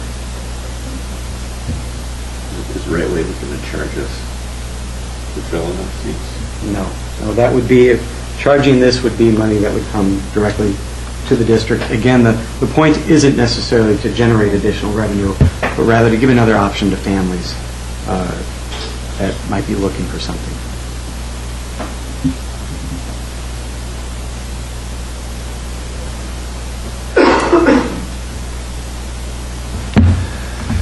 Okay, so the Finance Committee discussed this and thought it was a good idea to bring forward to the full board. Does administration have any recommendation relative to the rate? In thinking about it, if, for example, Falls uses cost per student, but they also know their cost per student is under $400. If we were to use that same thinking and want to use our cost per student, we already know that's a higher rate. So we could choose to bring that down to, say, $400, recognizing that, $557 or what have you would be maybe too much. Yeah, and I just did some quick math here. I mean, we knew this at one point. What's the full span of our district? 10 miles? From end to end? I mean, so if somebody's driving 5 miles one way, it's 10 miles round trip, it's times 180 days, it's 1,800 miles at 25 miles to the gallon, it's 72 gallons of gas, at $2.90 a gallon, it's $208. I mean, if you price it too high, nobody's going to take advantage of it. If you price it too low, somebody's getting a great deal. Well, I'd like to price it lower than higher. Well, I would agree. It's costing us nothing. It's costing us nothing. Agreed. It should be as low as possible, if anything, in my opinion. I would agree. It is, but there is also, as much as I want to fill the buses, and it isn't an extra stop. If I put 2 kids on a bus stop versus I have to load 25 on at the same stop, it does take extra time. It's going to slow down. I mean, even though it's not an extra stop, it's the sheer number of kids getting on and sitting down does take more time. To me, the point is that it doesn't necessarily have to be the deal of the century for those that are riding, but it has to be mindful of the costs that are being saved. So, you said, what, 350? 300 seems like a reasonable number to me. 250 to 300? 250. We have a gallon. $1. I mean, and that's just an average. That's 5 miles. I suspect, somebody who lives, and how many miles away do you live? More than 5. So it's going to be... Yeah, I think there's a convenience part of it. Absolutely. Yeah. That's just... Because the only reason you're not getting busing Right. is because you already live either within a mile of the school or 2 miles of the school. So it's not, that was the reason. It's not that you are super far from the school and not getting busing. So it's a convenience factor. I'd like my child to take the bus even though we would live maybe less than a mile from school. What number were you thinking? That was 300. That was my first initial thought. I don't think that's unreasonable. No.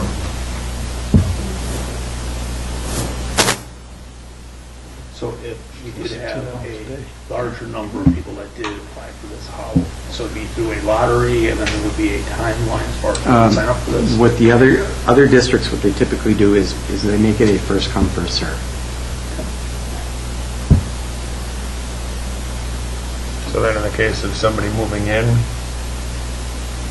it's the last one, Well, again, we can leave, we can leave some open. yeah, and administration can figure out what that ideal number would be to leave open to make sure that people moving in the district have busing, and you don't have to provide busing to a family and then take it away, as that would be a bit onerous if you've already then set it up so that you don't. I agree. You do have the Should busing. be at 100%. So No, if I we come just- in somewhere below 100%, then we should allow for movement without any Right, so it's ruffling you've of feathers. had it for the last month, you're Right. out, oh, this Ooh, that month could be a you're bigger out, inconvenience for a Right. family that has it and then You take take it it away. away, and now they're Yeah. really strapped. So capping it makes a lot of sense. Capping it below 100% makes a lot of sense. And then you have to reapply for that each year, correct? That is correct, because every year, routes will change, number of open seats will change, so it's not a guarantee from year to year. It's not like open enrollment where once you're in, then you're in, you've got to reapply every year. So what is that application process? Will it be forms, something through the computer? And that's something we'll have to work with and look at what other districts have done and how that works. Do you know if Right Way caps it, what their max is? I know that ideally you don't want ever students riding in the very back row of a bus. It's like, if at all possible, you would never want a student back there, as in the very final. I don't know what their cap is, but it sounds like what limits them is the ride times, for the most part, and not necessarily the capacity of the buses. Okay, so I've heard some interest in having administration pursue this program. I've heard a cost of $300. Do we have a motion to put on the table to develop direction for administration?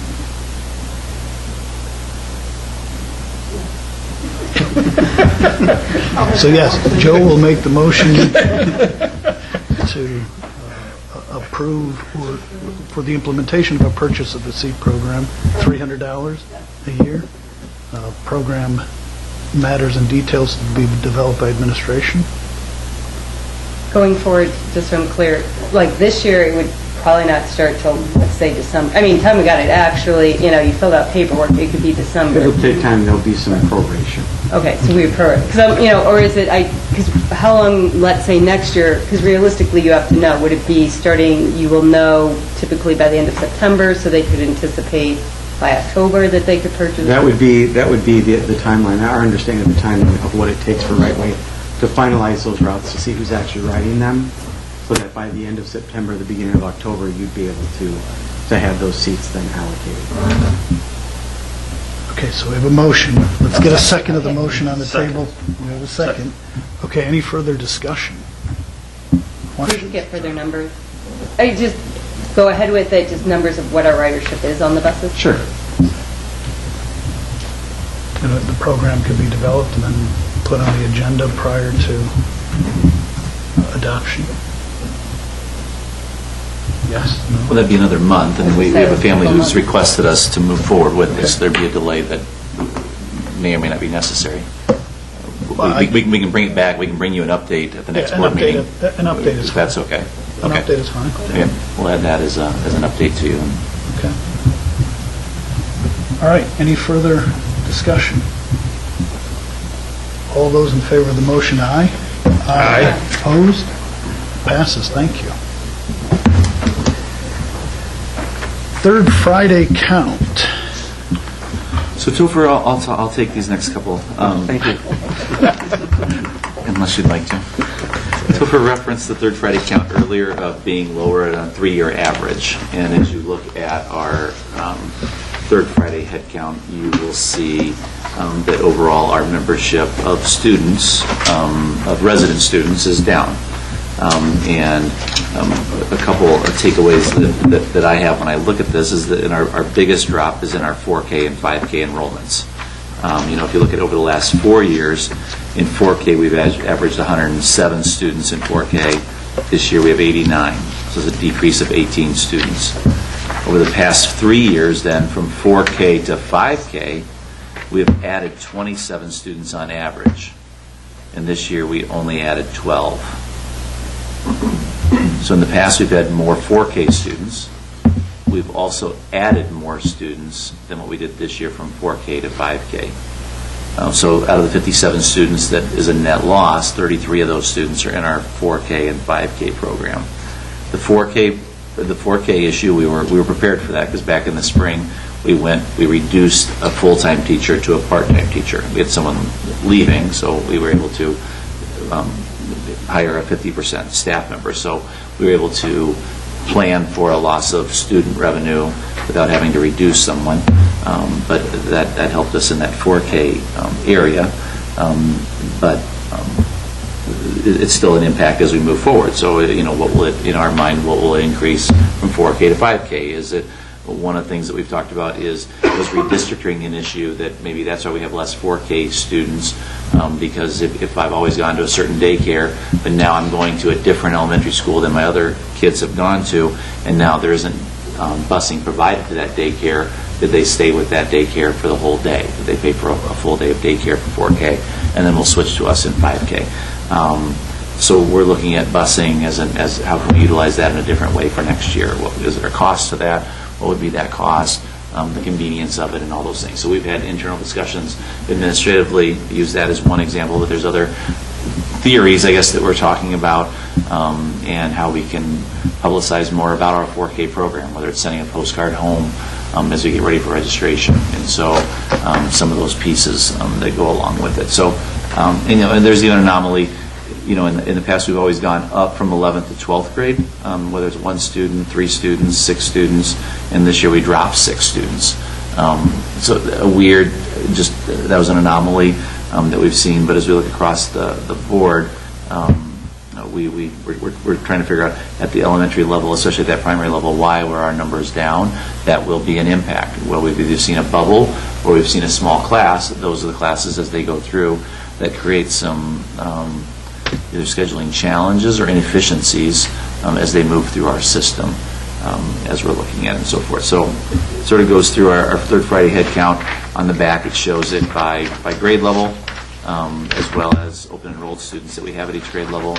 A reminder that we use open enrolled, the open enrollment program as a way to increase classes without having to have another teacher, so to not increase costs, but at the same time to be able to look to see, okay, if there's 18 kids in a class and we had 2 kids, that's only 20 students, which is still a good number, but we don't have to hire a new teacher, but we aren't going from, similar to Carrie's question about busing, we aren't going from 25 kids to 2 more kids, 27 kids, because we're making money. We don't have to hire a new teacher. That's not the purpose at all. It's for those lower class sizes, which is why other administrative recommendations, you'll see this year there were certain areas that we recommended 0 because of a concern of having too many students.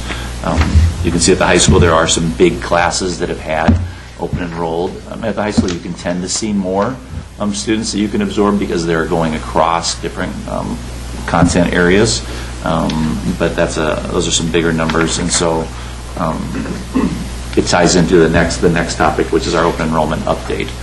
So I'll just walk into that, and then we can come back to any questions you have about Third Friday. But if you look at open enrollment, because they tie together, we have a total of 49 new open enrolled students for the district. We have a total of 29 students open enrolling out. So we are a plus 20 that are choosing to come in versus choosing to go out. The second page is the districts that show the students that are going out, where they're going out, as well as the students that are coming in. And so you can see that the top 3 in for us would be Port Washington, Cedarburg, and Northern Ozaki. The top 3 going out would be Cedarburg, Port Washington, and Northern Ozaki. So we have 53 students that go to Cedarburg, and we have 29 students from Cedarburg that come to us. We have 65 students from Port Washington that come to us. We have 18 students that go to Port Washington. We have 25 students that come from Northern Ozaki, and we have 11 students that go to Northern Ozaki. So it breaks down all the pieces of where they attend and so forth. So last winter, the board approved 72 spots available for new open enrolled students, and we had 49 of those students enrolled. And we will continue to monitor that as we look at our class size and so forth. But 2 years ago we had an anomaly where we had more open enrolled students going out than we had coming in, and that has not occurred. That has not occurred the last couple of years as we look at that.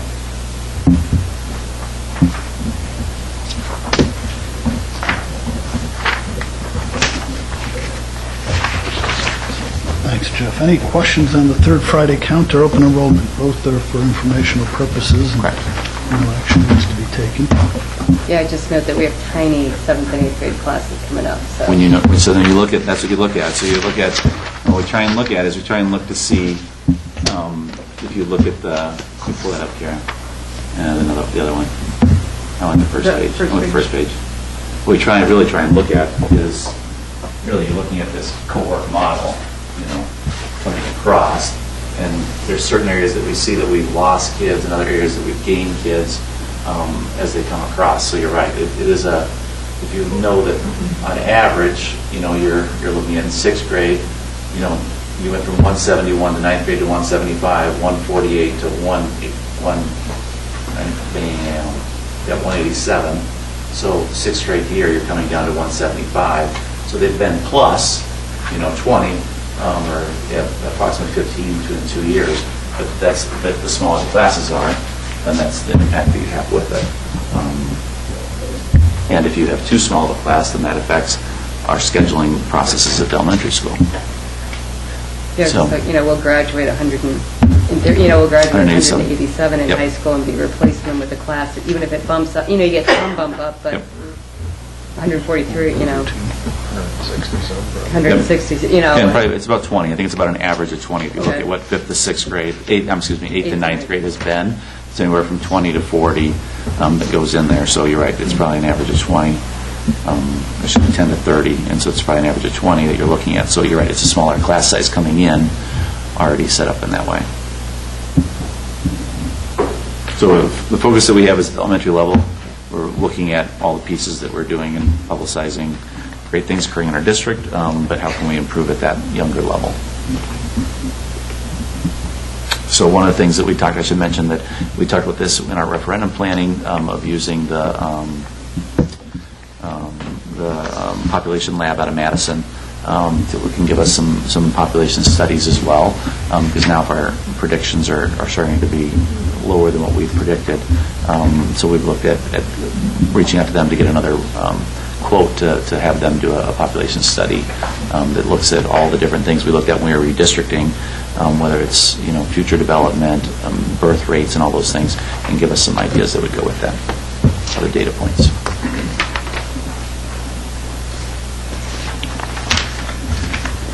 Any questions on those items? If not, then we'll move on to gift reports. So we would ask the board to accept, this was something that was Mary Helen Hogan had talked about last time at our last meeting, that the GEF was going to be bringing forward a $12,000 gift. It's donated to the district. The district will be moving that towards the auditorium microphones for our district music and drama programs. So for tonight we have a combined band choir concert occurring, so that they're using the stuff that's already been purchased. Once the board approves this donation, then they will be able to have almost every item that they wanted on that wish list completed from last year. If you recall, the district had committed $25,000 in the spring. They had also done some fundraising on their own, and now this will almost close out that whole package that they were looking to upgrade our microphones, as the FCC had changed the frequency pieces of that. So we would ask the board to approve this gift. We have a motion to approve the gift as presented. So moved. Second. Any further discussion? All those in favor of the motion, aye. Aye. Opposed? And it passes with many thanks to the Grafton Education Foundation for their donation. So yeah, as you heard Tammy speak earlier, I mean, they've been a great partner with us, and really, without them, we would not be able to do many of the things that we do in our normal budget. So any support we can give to them with the Super Bowl or fund a need, what's the program they're in right now? Seed to Harvest. Seed to, thank you. Seed to Harvest that they're doing now is greatly appreciated. And then for construction update. Yes, sir. Construction update. So we have we've completed some the new play facilities, playground equipment at both Woodview and Kennedy. So this is right outside of the new addition at Woodview, and then the next one is this just a similar. No, go backwards. Or maybe not. Well, here's Kennedy. Okay, that's good. Maybe it'll be the fourth one. That's fine. Okay. There we go. Well, that's okay. That's okay. So yeah, here's just the view from the mulch side of it. So the new play structure that's going in there. Still, and then if you go back, then you'll see the Kennedy one that is on the gymnasium side. You can see the housing on your right here. If you click one more, then you'll see the building. So the library up above and the gymnasium right there on the left.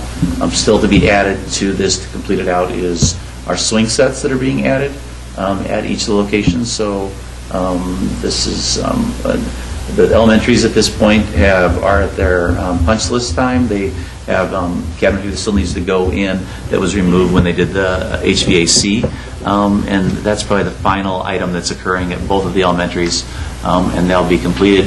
So when the swing sets are completed, then that will really be the last big piece, besides some landscaping things that still need to be finalized and so forth. At the high school, they're making significant progress as you go west from the parking lot. So there's curbing that's been put in. They continue to as they've moved the GES, so they've demolished parts of that, then they've graded, thrown gravel, dirt, rolled, and so forth, getting it ready for the parking lot to be going in. The piece of GES, the reason why that's still up is that is going to be green space, and there's no rush on that. The rush right now is to get as much of the student parking as done as quickly as possible, so that we have the asphalt plant still open. And so we're still tracking that. And as they get it ready, then they're putting curbing up. So as you As you go in that area, you'll see a ton of curbing. You can see it taking place where the new student drop-off will be occurring, and then they put some sidewalks in there as well. But they're continuing to move with that. They found some bad soil, so they had to dig that up, put new soil in there. One of the things that we found is that Silvogo had brought dirt from other projects to our project, just in case we needed more dirt, so that's why there was more dirt. That you drove by, all of a sudden it was like there was mounds. I had a couple of you comment to me on that, and so what we've asked them to do is, in our discussions about the athletic fields, no matter what direction we go with where the current JV baseball field is, we know that whole area needs to be brought up, and it slopes really hard down. So we've asked Silvogo to take that fill and to be able to use it there, which would be a savings for us in the future. So not where the JV field is or where the outfield is, but as it slopes away, to be able to start putting that down and having that fill reused in that way for later uses for us to be able to utilize it will be a cost savings for us. So some of that will be going back into the ground to get it ready and compacted for the asphalt to be coming in, and some of it will be used in that area over there as it slopes away. But they're still doing punch list things here, getting a lot of the pieces at the high school that are completed. We continue to think it'll be about that December timeline will be the last construction pieces that need to occur. There are some projects that still need to occur heading into the spring, heading into the summer, predominantly at John Long that we held off on because of the fact that we needed John Long to be able to have a building in the summer. So whether it's windows, or whether it's HVAC, whatever it may be, they're working on district office.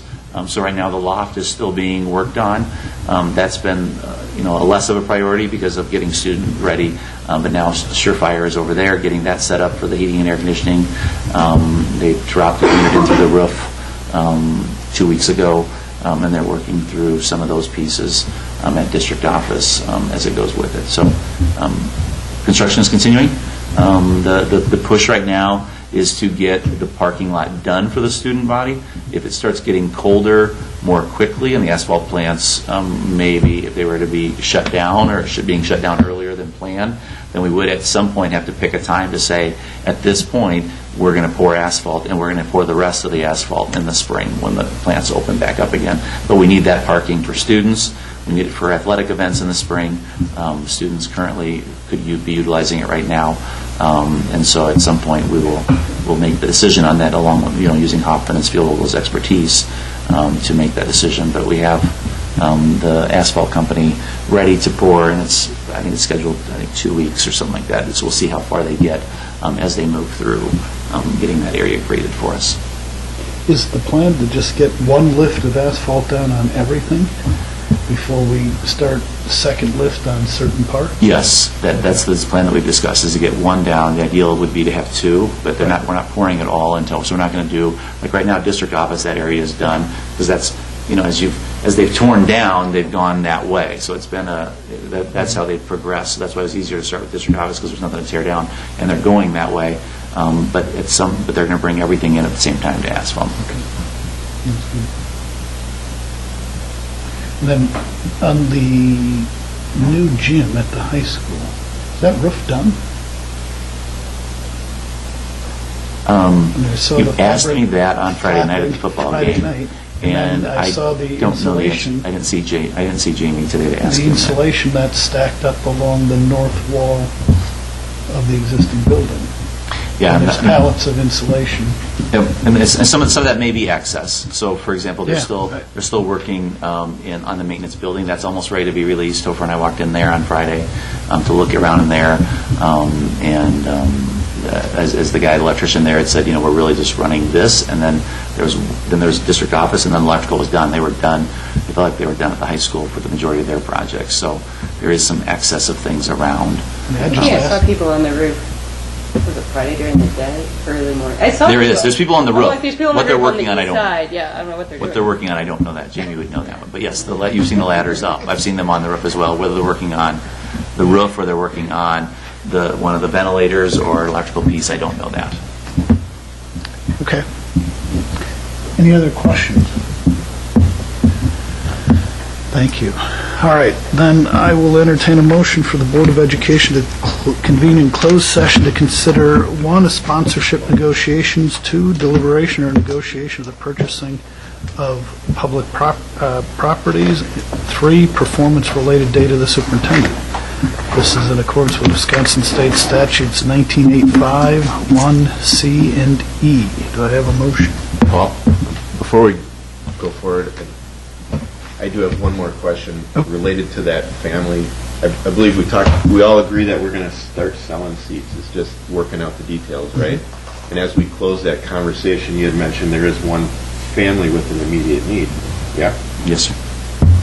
Can we just let that kid ride the bus and we'll settle up with him later?